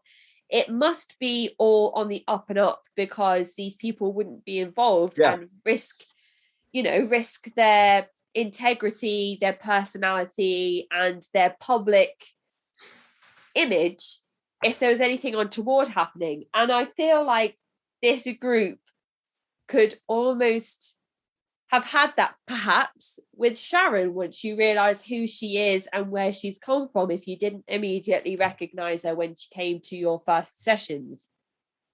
Well, it was actually the opposite with this, because if you knew who Sharon was, you would never go there because she had a bad reputation in the papers as a cult leader. And nobody knew about that because there was no internet. So she and Fred, we know that he was also involved with the group, and every other name we'd have known. If we knew who they were, we would never have set foot in that fucking place. No way. But you couldn't because there's no way you would have known because you just couldn't. Even with the best due diligence, you wouldn't have known. Maybe if you were lucky. But what they did do was they hid who they were, but they established credibility with the people, with the recruiters. So like, Bruce, who recruited me, had a lot of credibility, his background. And then as you went there, they all, even the teachers, they had their own, you could tell they were intelligent. You knew they were professionals. They were of the same intellectual abilities as you. So you kind of had to trust there, but there was no Tom Cruise or any, names there. No. I guess the only reason I'm drawing that parallel is because Sharon herself is an actress who appeared. Right. Nobody knew that. Nobody knew that. Right. Okay. Nobody I guess, knew that. yeah, I know that now because I have the internet, like you said, back in the day you didn't have. So I can go and look at what it wasn't films. Like she was in Slaughterhouse-Five in 1970. What year was it? 1972. Yeah. 72. Okay. This was 1989. We were all like in our 20s. How many people saw that movie? I mean, and she didn't say what her name was. So it was like, even if you saw the movie, it would be like, oh, maybe, but Yeah. So she wasn't using her Hollywood status. No, I didn't even know about it. No, I didn't know about it. Right. For a long time. I thought when I did my initial research that would be used to position herself as somebody that is trustworthy because she is kind of notable in the industry. She's won like an Obie Award and she, right. Yeah. she's been in a few award-winning TV shows. So, and she went to Berkeley, which, again, I think is Ivy League education. No, but it's a very good school. Okay. I'm not sure she actually went there. That's what the internet says. The way she put herself out was that she was this teacher of mystical ancient knowledge. And so it was the acting thing, which she did talk about later on, was not a pitch for her. Right. Okay. Brilliant. Okay. So we're not talking kind of Tom Cruise in Scientology. It's kind of very much the opposite of that. Okay, that's really interesting and great to know. And so Sharon comes to this first session. A few people are like, well, no thanks, we're going to dip out. A few people are like, including yourself, are like, okay, she's a bit odd, but not enough to kind of deter me from coming back. So I will keep coming back. How does your relationship go from that one meeting of your initial interaction with Sharon to you becoming one of her kind of almost closest confidants moving forward and spending these 20 plus years in this movement? Well, let me just say this. When you say one of her closest confidants, if any of her other close confidants were watching this, they would say, he wasn't a close confidant, I was. She had a way of making people feel that she was your closest confidant. Right. And almost like competitive amongst each other. Exactly. Okay. But that being said, I was close with her. She did divulge a lot of her life to me. And we did spend a lot of time alone. I'm sure more than a lot of other people. But I'm sure there are people who spent more time alone with her, but you can just tell the way I'm describing it that there was this competitive thing. Wanting to spend time with their cult leader. But how did it go? I it was just a slow process. And she had this ability to, I really don't know how to answer the question. It was a long process of going from, being not so sure about her to her appearing to give really good advice about people's lives. I mean, that's what they did. When Sharon started coming to class, it became less about like this studying this knowledge to more about personal help in people's lives and how to navigate their jobs, how to navigate their marriages, how to navigate, interpersonal relationships with other people. So it sort of shifted. And Sharon, was quite sure of herself on every single topic and had many years of experience in dealing with this. So, she had So the answers. she's charismatic. Yeah. She is coming across as if she has the answers to the questions that all of us have. How do I Yeah. navigate this job? How do I navigate my family? How do I raise my kids? How do I keep my spouse happy? Am I with the right person? How do I move forward in life? These are all questions that people have, and this charismatic woman is coming across as if she has all of the answers. Yeah. You want to hear what she has to say. Yeah, and you want to be in on it. You want to see what she's got, and you're like, wow, she owns this school. She must, she's impressive. The teachers are impressed by her. Yeah. Everybody's impressed by her. If she shows favor to me, everybody else is going to like me. They're going to think I'm great. She controlled, like, if I wanted to date someone in class, or they wanted to date somebody or me or something, you had to ask permission from Sharon to hang out with these people. And so she wasn't going to just grant that permission willy-nilly. And look, that was a big part of it, of being there, which was the social aspect of it. And people wanted to fraternize with their classmates. And you had to ask Sharon. And, Sharon, it became clear, Sharon was, as time went by, she would arrange couples. She arranged marriages. She, when some people had unwanted pregnancies, she convinced them to go to full term and put the children up for adoption to other families in the group. So she had enormous power. Yeah. So you only wanted to be around this powerful person. Mm-hmm, and to be kind of her chosen person as well, from the competitive aspect that you mentioned before. But there's so many fake things. It's like, here's the thing. This is like not so surprising to anybody. This exists. This dynamic is not a shocking dynamic. What's interesting about it is that it's all fake. It's all nonsense. It's smoke and mirrors. Sharon had absolutely no real insight or powers into anything. Once in a while she did. She certainly made people feel good. And I had many years there where I was very happy. Most of them were miserable, the years, but it's phony. It's not like, she was not like the queen. You have a queen over there, right? In England? We do, yeah.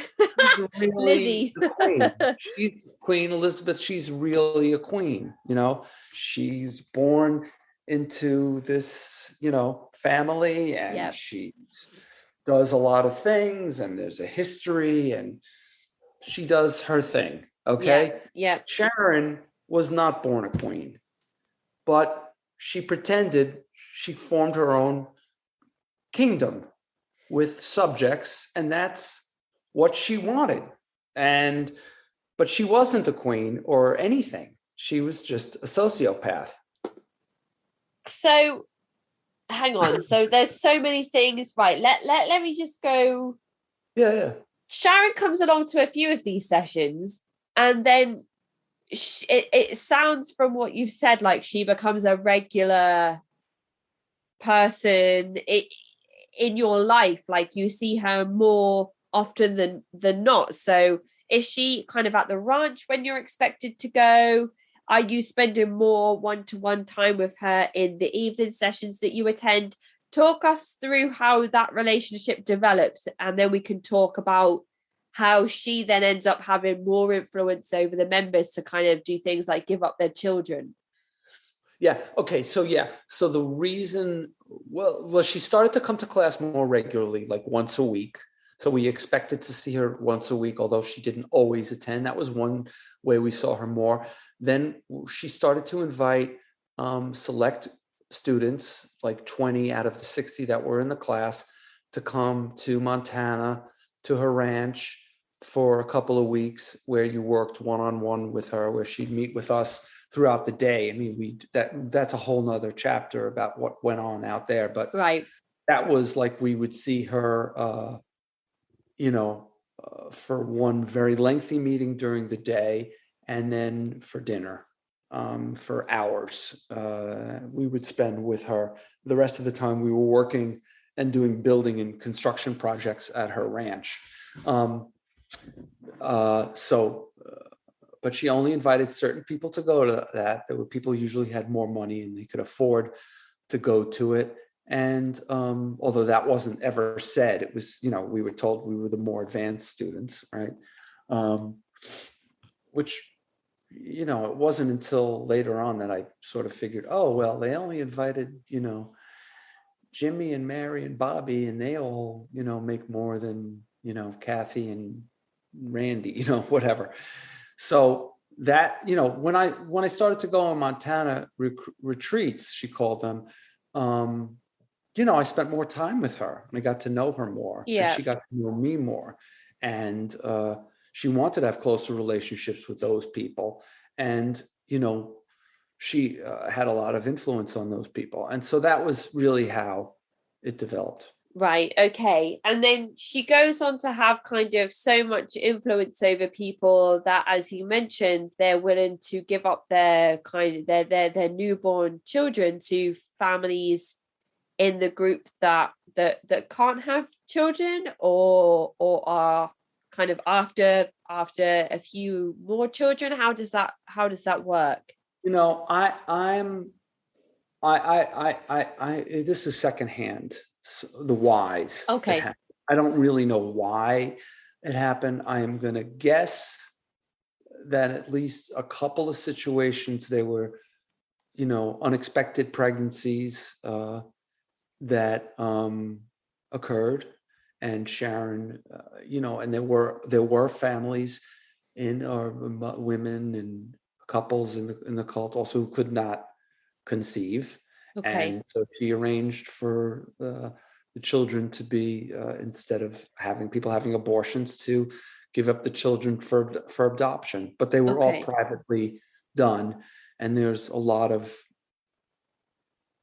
very odd things about some of these adoptions in that. Yeah. I'm sure there's a lot of trauma related to those situations. Yeah, because they weren't handled well. I mean, children weren't told they were adopted. And this is where kind of, when I was reading your article and doing a bit more research on this subject, is where I started to draw parallels between this group and Synanon with Charles Diederich, who would kind of encourage or almost even enforce members to have vasectomies and abortions when they were up to 4 months pregnant. Which in this country would be illegal. And it is quite a significant thing. And then digging further into the group, I started to make comparisons between this group and Rajneeshpuram in Oregon and Aum Shinrikyo over in Japan, because they were very especially Aum Shinrikyo, were very specific about trying to recruit people of notable skills in certain careers. Like yourself as a lawyer would be very accepted in a group like Aum Shinrikyo and in Rajneeshpuram, because they were very heavily influenced on political strategies and furthering themselves in terms of creating their own sarin gas or their own forms of E. coli and things that were used that they weaponized to create certain attacks. And I don't know if you know if there was any evidence that Sharon was ever planning on carrying out anything like this, but it's kind of a question that I wanted to ask, because there was a very specific demographic that she was targeting, or if that was just because she knew the monetary value of the types of people that she was kind of recruiting into the movement. She in San Francisco, they were not. They were just interested in people who were, able to do physical labor, But I think she figured the better model is to, recruit less people and charge them more. And for Right. that, she wanted people who made more money, and she didn't Yeah. want people who were struggling. And she figured she was smart. I mean, she was, let's say, crafty, shrewd, and knew her market. And she wanted, I mean, you had to make a certain amount of money in order to be in the cult. And, if people lost their jobs or something, it was a problem, and they needed to get a new job. You couldn't not have a job. You couldn't not have income. I mean, if you didn't, you might be kicked out. If you didn't pay your tuition on time, it was a problem. Do you ever remember any accounts of somebody being kind of forcibly removed from the group because they couldn't financially contribute? Oh yeah, it happened all the time. People would lose their jobs, and or people just couldn't pay, and they'd be asked to leave. They wouldn't come back. The thing is, then, like, even if a disgruntled ex-member couldn't go and speak on the record about this group because it's so vague in how it's a very strange one, this one, isn't it? Yeah, I mean, I also think people were, nobody speaks out about this thing. They're just like, she had some power to keep people from talking about it. That was remarkable. It's almost striking. Like when we talk about like the Hare Krishnas, and they are encouraged to chant with their beads and say, a certain verse over and over again, a certain amount of times for however many beads that they have. And then they do that a certain amount of times a day.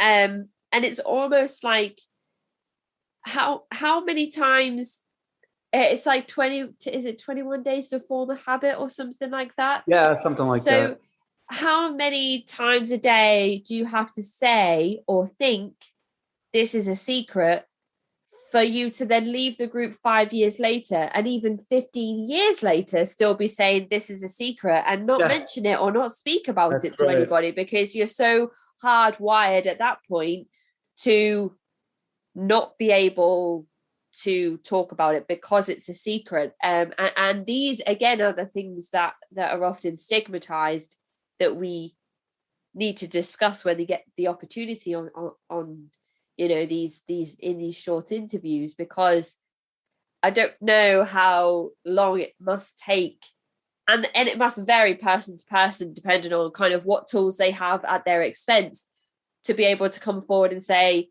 it's still a secret, but I'm still going to talk about it. And I can't imagine how difficult and strange it must be for you even now to be openly discussing Sharon and her techniques and the experiences that you had. And I don't know if were there any other restrictions in place in terms of just keeping secrets? I mean, were you expected to dress in a certain way, or were you expected to eat and drink certain things, or restrict yourself in your diet at all? No, there were no clothing or diet restrictions or relationships. I mean, were you well, we were restricted from seeing each other outside of classes unless we had permission. How would you gain permission for that? Would you go and seek a teacher and explain that situation to them? Yeah, I mean, you would have to talk to one of the teachers and say, I want to see so-and-so for some reason. Usually it was like a romantic situation. Right. And what would happen if you were found to be communicating with people without permission? You'd have a problem. You'd have to, you'd be called out on it, probably humiliated in public, or, it would be you'd be ridiculed. You wouldn't do it. You'd be discouraged. There were a lot of things in place to discourage it. And also people would tell, like if I called up Samantha and asked her out on a date, she might just call Fred and say, Spencer just called me out on a date. And so they'd find out, people would tattletale all the time. There's like a public shaming and self-policing system involved in the group at this point. Exactly. That's wow. Yeah. So there's a lot to navigate. Yeah, I like how I'm able to describe these things and you say, yes, it's self-policing and shaming. Like, I don't think of those terms. I just think of it like what happened. But, that's the way the language in my head still, because I don't, I've been out for, almost 10 years, but the language of it is still very much in me. We'll get to that, I guess, about the last. Yeah, absolutely. But there were lots of rules. We weren't allowed to take drugs. That was one thing. We weren't allowed to take drugs. Okay. We had to be on time for class. We couldn't miss a class. We had to be on time for class. We were, there were lots of exercises that we had to do throughout the day.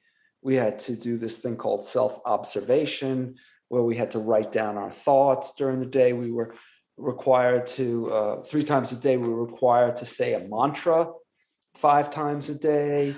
We had to do these things when we woke up, certain things, some exercises when we woke up, exercises when we went to bed.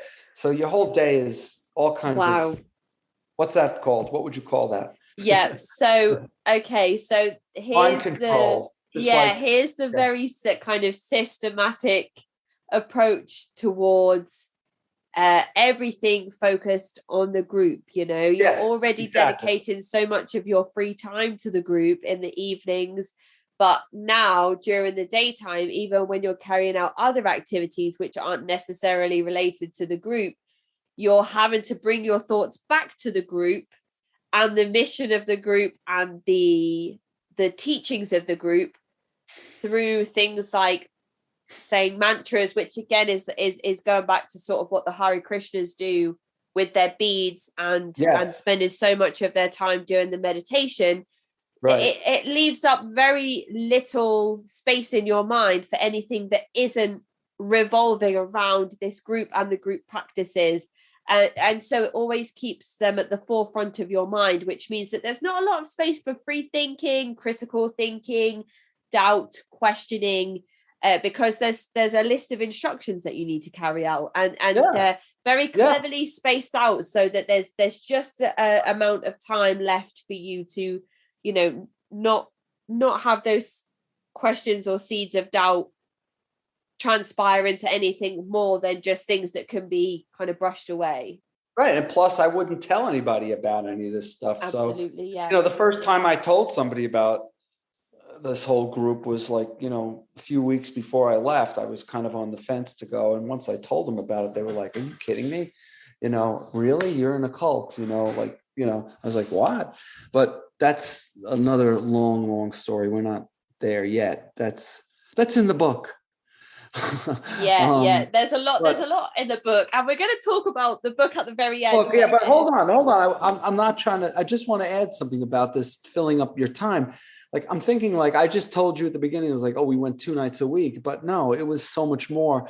They also had an acting class, which they encouraged us to take, which was taught by somebody who was not in the cult, but he was friends with the leader, and so that was on weekends, and then we also. We had a lot of building projects.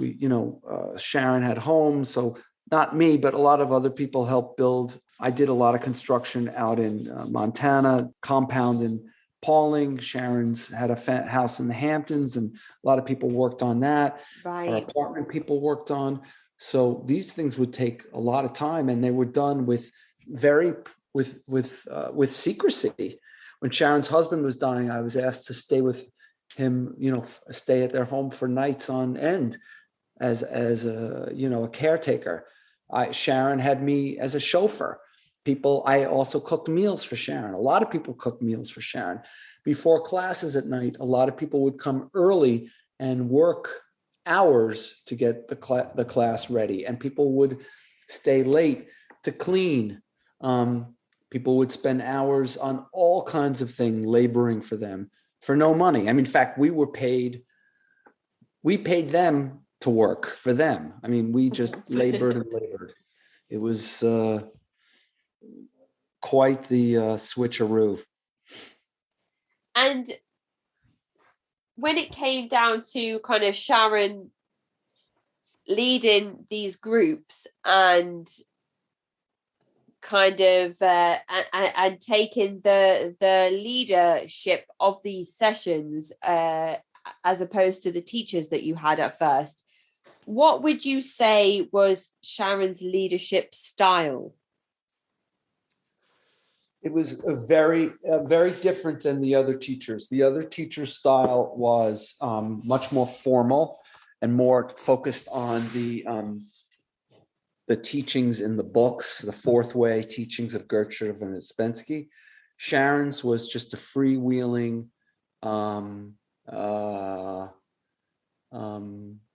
evening where people would stand up and one by one ask to speak to her as if you were speaking to, Jesus Christ or Buddha or the Queen or some. And she created an atmosphere where you felt, she made people feel like they were talking to, Buddha. She sounded like that. And is this an expectation that she introduced herself? So yes. she wanted to be revered by the group members and her followers. Yeah. In fact, now you remind me, the first time she came to a class, this was the odd thing she said was, she was describing the levels of man. She said there were, several different levels of man, seven levels of man, and corresponding with consciousness, degrees of consciousness, the man number 7 being the most conscious, man number 1 being the least. And she said that, everyone in class was in the first 3 rungs, and the people in 7 were like, conscious beings, like, for instance, Jesus Christ or Buddha or Moses or, names like this. And she said that she wasn't there yet. She was working hard on it and she was almost there. And I was like, wow. I looked at my neighbors to see, did anybody else catch that I'm almost there? And, the other teachers didn't blink and everybody else is like, WTF? Really? But nobody said anything. And I was just like, huh? And then you just slowly bought the concept that she was up there. Yeah. And self kind of titled as well, that she was self-professed that she was up there. Yeah, I mean, it's no different than Donald Trump saying, me and me alone can fix the problems of the world. The most ridiculous thing that anybody could say. And it's the least true. And that was the same thing that Sharon did. Mm-hmm. Well, Donald Trump's always a touchy subject on this show because of QAnon and all that stuff that comes with the evangelical movement across America and everything going on in Texas at the moment. I'm going to steer clear of what political side you're on, but there's been a lot of comparisons made of his style to cult leaders, for sure. Absolutely. Well, yeah, there's a whole book by cult expert Stephen Hassan, whose bite model we use on this show, called The Cult of Trump, and it's very poignant. I'm sure, to me, as somebody who's kind of more left-leaning, it makes more sense than any autobiography by Donald Trump that I could read. But then again, who knows? That these charismatic people have a way of wording things and pitching things that make sense to people like us who think that we could never be drawn into these types of high demand controlling groups, and that's why we're here speaking today. And exactly. Even you said, like, at the start, I'll never join a cult. And now kind of 20, 30 years later, you're about to release a memoir about joining a cult. So, you know, it's kind of full swing how we have these conversations. But I don't have too much left to ask. There are a few things left on my list.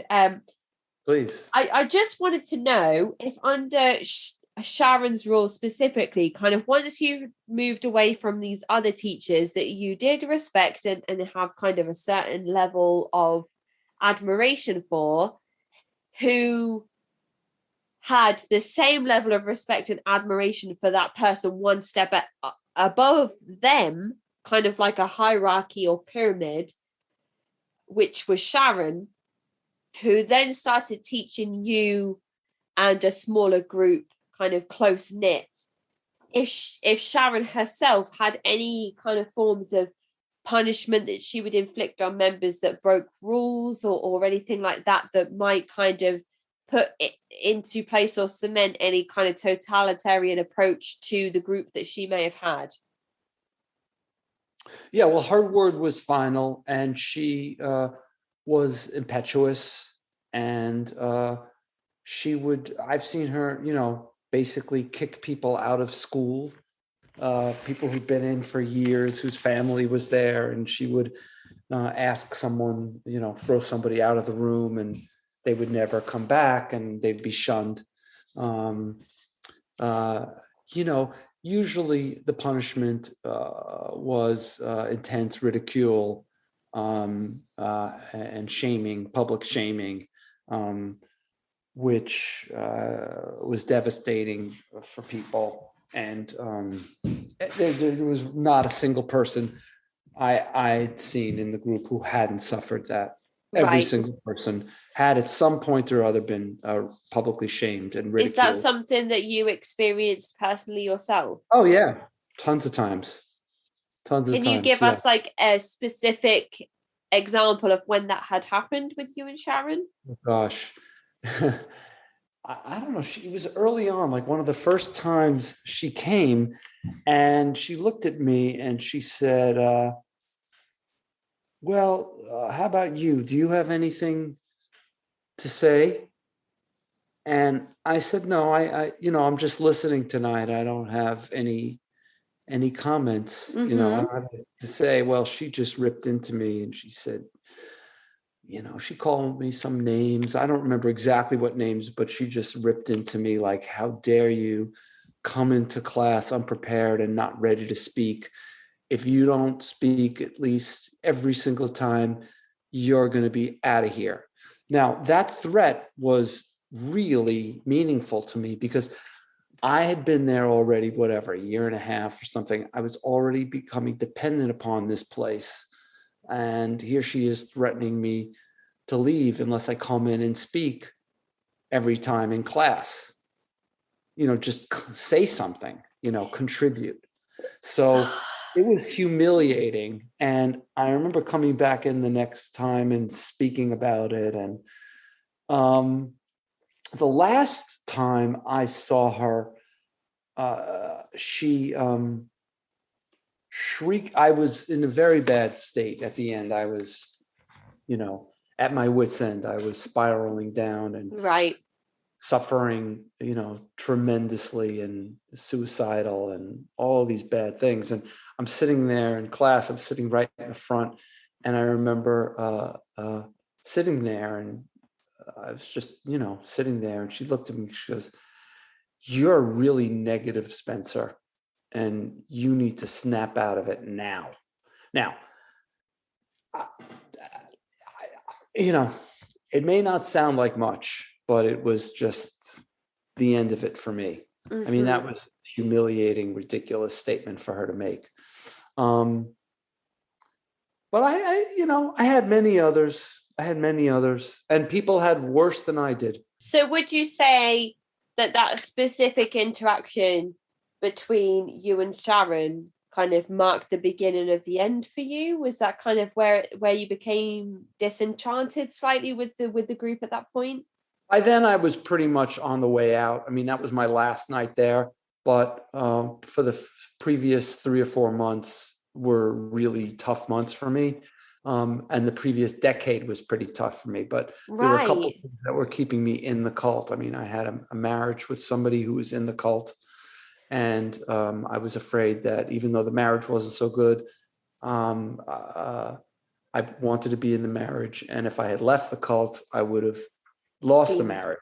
I had a business relationship with someone in the group, and that same thing would have happened. So when that business relationship started to sour, that's about when I left the group. Okay.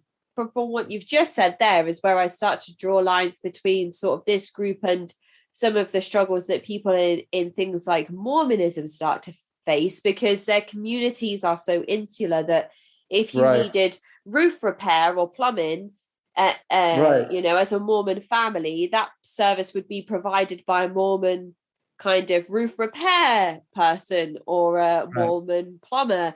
And if you were to have kind of one of these businesses yourself, let's say, I'm a Mormon mechanic and I decide to leave the faith and I live in a very heavily Mormon-based area, I will no longer receive any, or most likely, because I don't want to assume, wouldn't then get any Mormon customers come to get their cars fixed by me as a mechanic. So in your group, you have this business venture that you are tied up with, and a marriage, so a romantic relationship as well. These are all things that add to the kind of sunk cost fallacy, but also are things that you've said, you want this marriage to work, you don't want to leave this person, so you don't want to be shunned by the group, because being shunned by the group is the inevitable end of that communication with your spouse. So you're in a very difficult situation here, and I can see why you've said that kind of for the last decade plus, you're treading the line between being in the group and leaving the group. And that is such a huge amount of time for somebody to tread that waterfall. I imagine you must have just felt like you were just keeping your head like above water for that entire, like treading water for that entire time. You must be absolutely exhausted. I never thought I would leave. I thought it would be, that the cult would end. Sharon would die, and that would be the end of the cult, and I would be out. Although it turns out that Sharon did die, and they're still going on. But I never thought I would leave. And most people who are in situations like mine don't leave. And talk us through kind of what happened with you and so you said that the relationship and the business venture with your business partner kind of took a left turn. So that no longer was a worry, and that was then an opportunity for you to leave the group and stay in the marriage or leave the marriage. Oh yeah, I should point out I got divorced first in 2010. I got divorced. I got divorced in 2010, and then at the end of 2012 is when my business relationship ceased with another member, and I left. The very, very beginning of 2013 was the last time. Actually, the last time I went was at the very end of 2012. So it happened within 2 years, and that was it. And then I left. There was a lot of emotional turmoil that I was going through, and it was quite traumatic and dramatic as well. There was a lot that happened, and the changes that happened in my life. And then I started to find a new community also in my life that changed everything for me. I started to swim. I mean, I'd always been a swimmer, but I joined a team towards the end of my time in the cult. And that gave me this new community, although I didn't realize it at the time. But I joined the team, and I had something else to do besides what I did at night. And I've become a a marathon swimmer. I've swam around Manhattan. Wow, that's incredible. Yeah, I swim, I've swam around parts of Long Island. I've swam down the Hudson River. I swim in the winter in cold water. I haven't done the English Channel, but maybe one day, although I doubt it. But do you know what, as well? You should come and do the English Channel on the Christmas swim, because I grew up on the coast, and for some reason, people always want to go running in costumes into the North Sea, on Christmas Day. I know people have swam the North Sea. You go from, where do you go from? Is it from Liverpool where you go? Well, it's funny because I grew up in the southeast, in Britain's most easterly town, and now I live in the northwest. So I can leave my house from my childhood and watch the sun rise, and then get back to Liverpool where I live now to watch the sunset. That is so cool. It's pretty incredible, isn't it?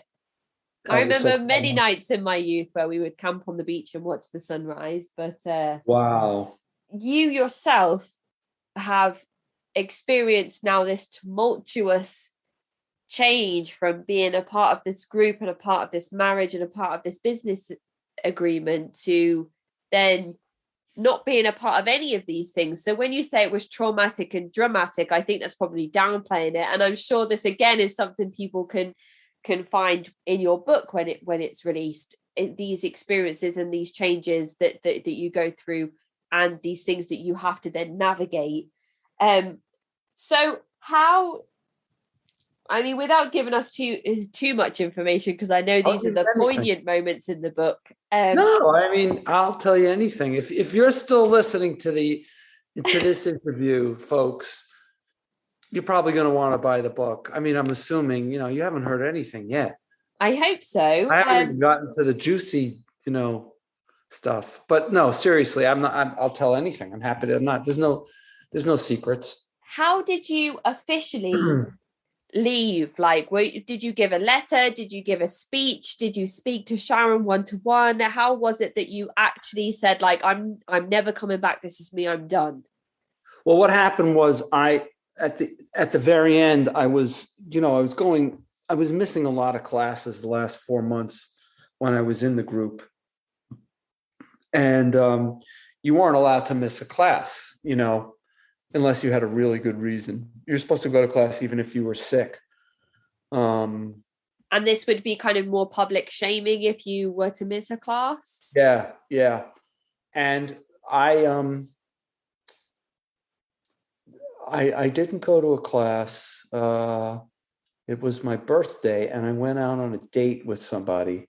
And I just didn't feel like going, and I just didn't feel like calling. And I was already seeing a psychiatrist because I was in such a bad state. Yep. And in a lot of trouble. I got a phone call from one of the teachers who left me a message and told me that since I hadn't gone to class, Sharon thought maybe I should be leaving school. Maybe I should leave school if I couldn't make it to class. So I called back. I was stunned when I heard that. And I knew that this was not really true, but I thought, maybe I should leave. So I called back the teacher and I said, hey, look, I think you're right. Maybe I should leave. And she was like, no. I'm not saying that you should leave. I'm thinking maybe, Sharon is saying maybe you should. Right. I said, you know what? I'm going to call your bluff. I'm not going back. Wow. Okay. And then a few months later, Sharon called me and we had a conversation about it. I didn't talk to her for very long, but they tried to get me to come back, but that was it. And then the day after I left, I realized that I had been in a cult. I mean, really, literally, it was the next day. I was like, oh, that's what it was. It all came clear. It just became clear. It was the first time it really became clear because I was thinking about somebody else who was there. And I thought, oh, it's too bad he's there. He's really in a bad situation. I was like, holy shit, he was in a cult. I'm like, I was in a cult. I was like, it just all came together. So that's it.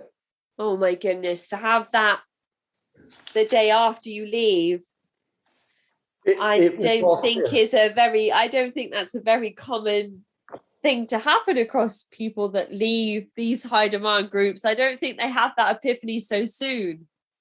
It did. It was so intense, that last period of time, and what they were doing to me and the way I was feeling, and realizing I didn't have to do any of the things they wanted me to do was what made me realize I wasn't in a cult.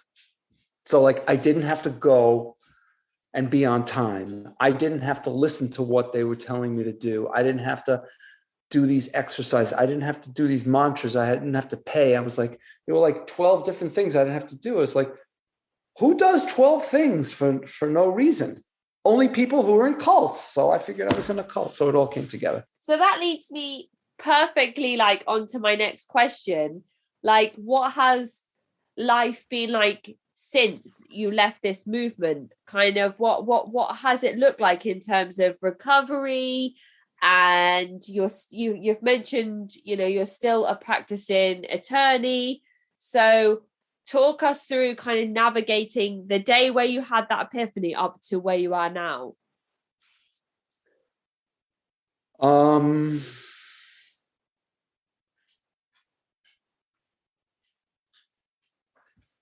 It took, I when I got out, I continued to slide down. I mean, it was physically free, but I was so traumatized, and my thinking was all in, school thought. I was trying to find out, what I had done wrong. I was blaming myself for everything that happened, which is what they kind of taught. I had no self-esteem. I had really no hope. It had been drummed into me that leaving the school was a really bad thing. So now I had left school and I felt, I don't have any protection. I don't have that community of people anymore. I don't have that support. And even though I didn't really want to be there, still unconsciously, it was where I belonged, and I was having dreams about still being in school. And 10 years afterwards, I still have dreams about being there. I mean, that's how traumatic it was. And then I'd lost my business pretty much. And I had a significant amounts of obligations, and I was feeling fairly sure that I would have a lot of difficulty rebuilding the business. And, I wanted to end my life. So how did that change? Therapy. A lot of good friends that I still had. Swimming.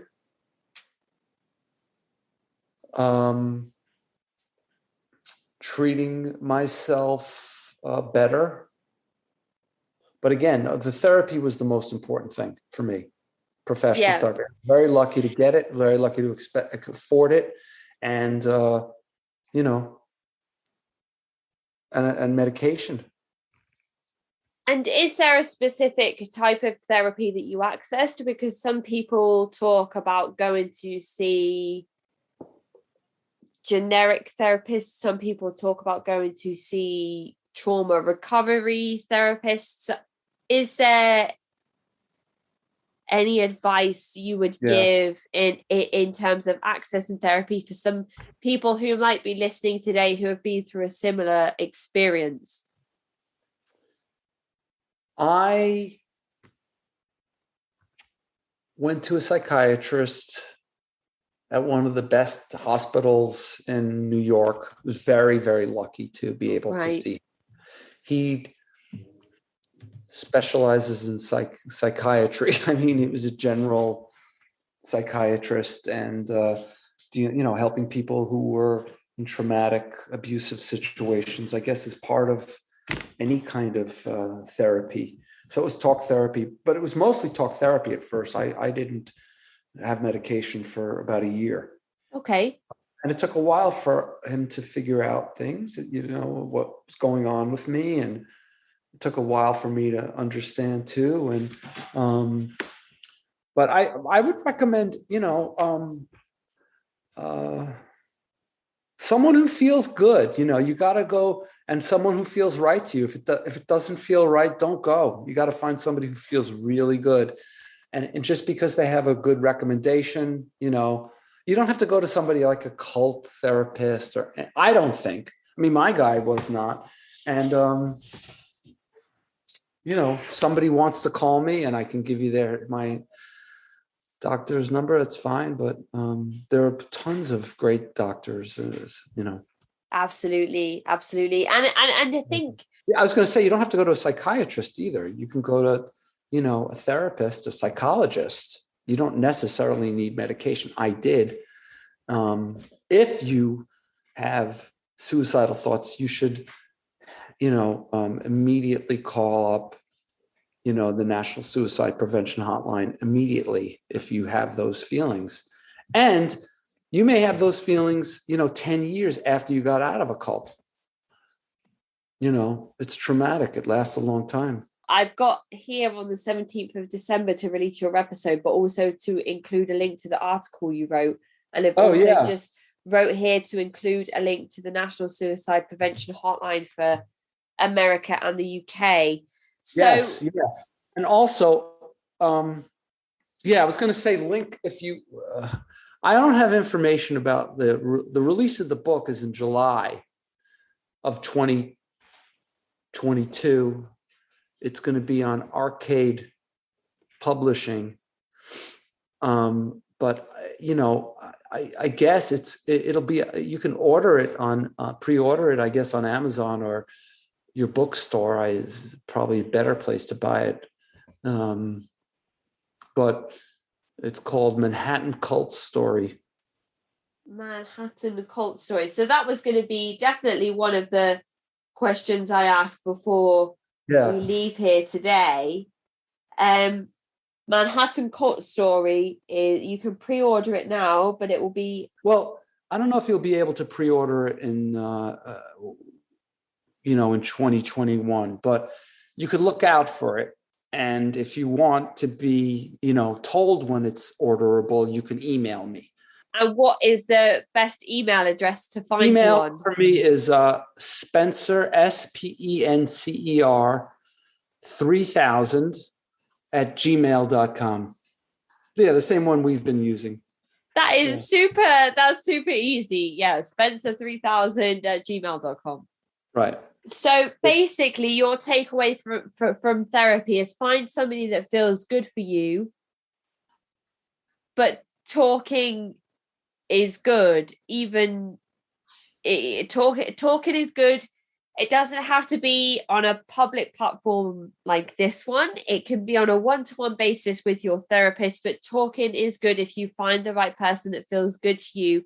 And of course, if you have access to that type of recovery tool, because some of the people that we might be reaching with this podcast might not have the access to those types of resources. So if you do have access to therapy, talking therapy is very beneficial if you can find the right person for you. There's no shame in it. There's no embarrassment in it. You are literally going to talk to somebody who is qualified in listening and responding in the correct way to help you untangle all of these things that have managed to get themselves so tangled up in your mind over the years that you've been involved in these high demand controlling groups. Exactly. Yes, totally. I agree. 100%. I suppose, I mean, there's so much we haven't covered. And I know that I'm going to have to go and read your book to find out like all the answers to the questions that I have. And if we were going to cover everything that I had questions for, we'd be here for days.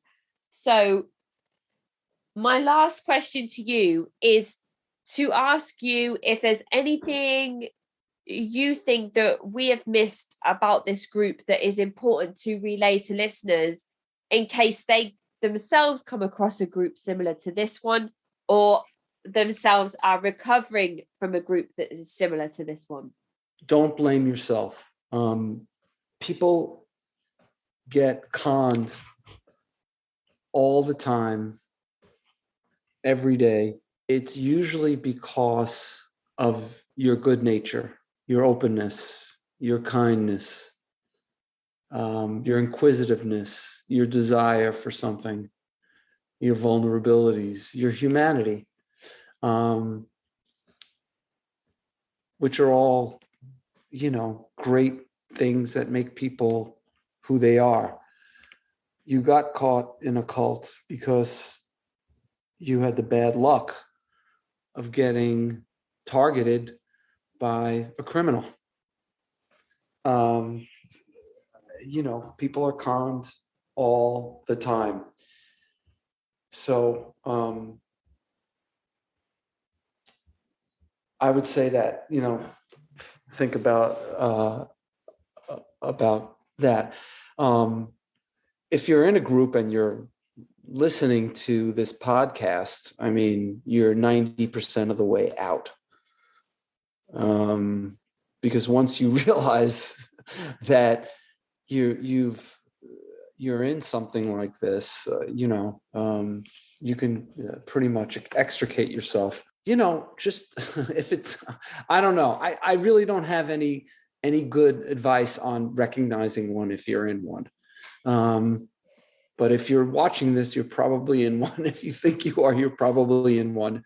Even if they tell you you're not. That's what I would say. The hardest thing about navigating these things is the identification is very obscure for a reason, yes, for a purpose. Yes. And I think you're right in what you say, but you're also right when you say that people shouldn't feel shameful or embarrassed because they've been targeted by a criminal. And that's the first time I think I've heard it worded in that way. And I think that's probably what I'll use when I do the social media post for this episode.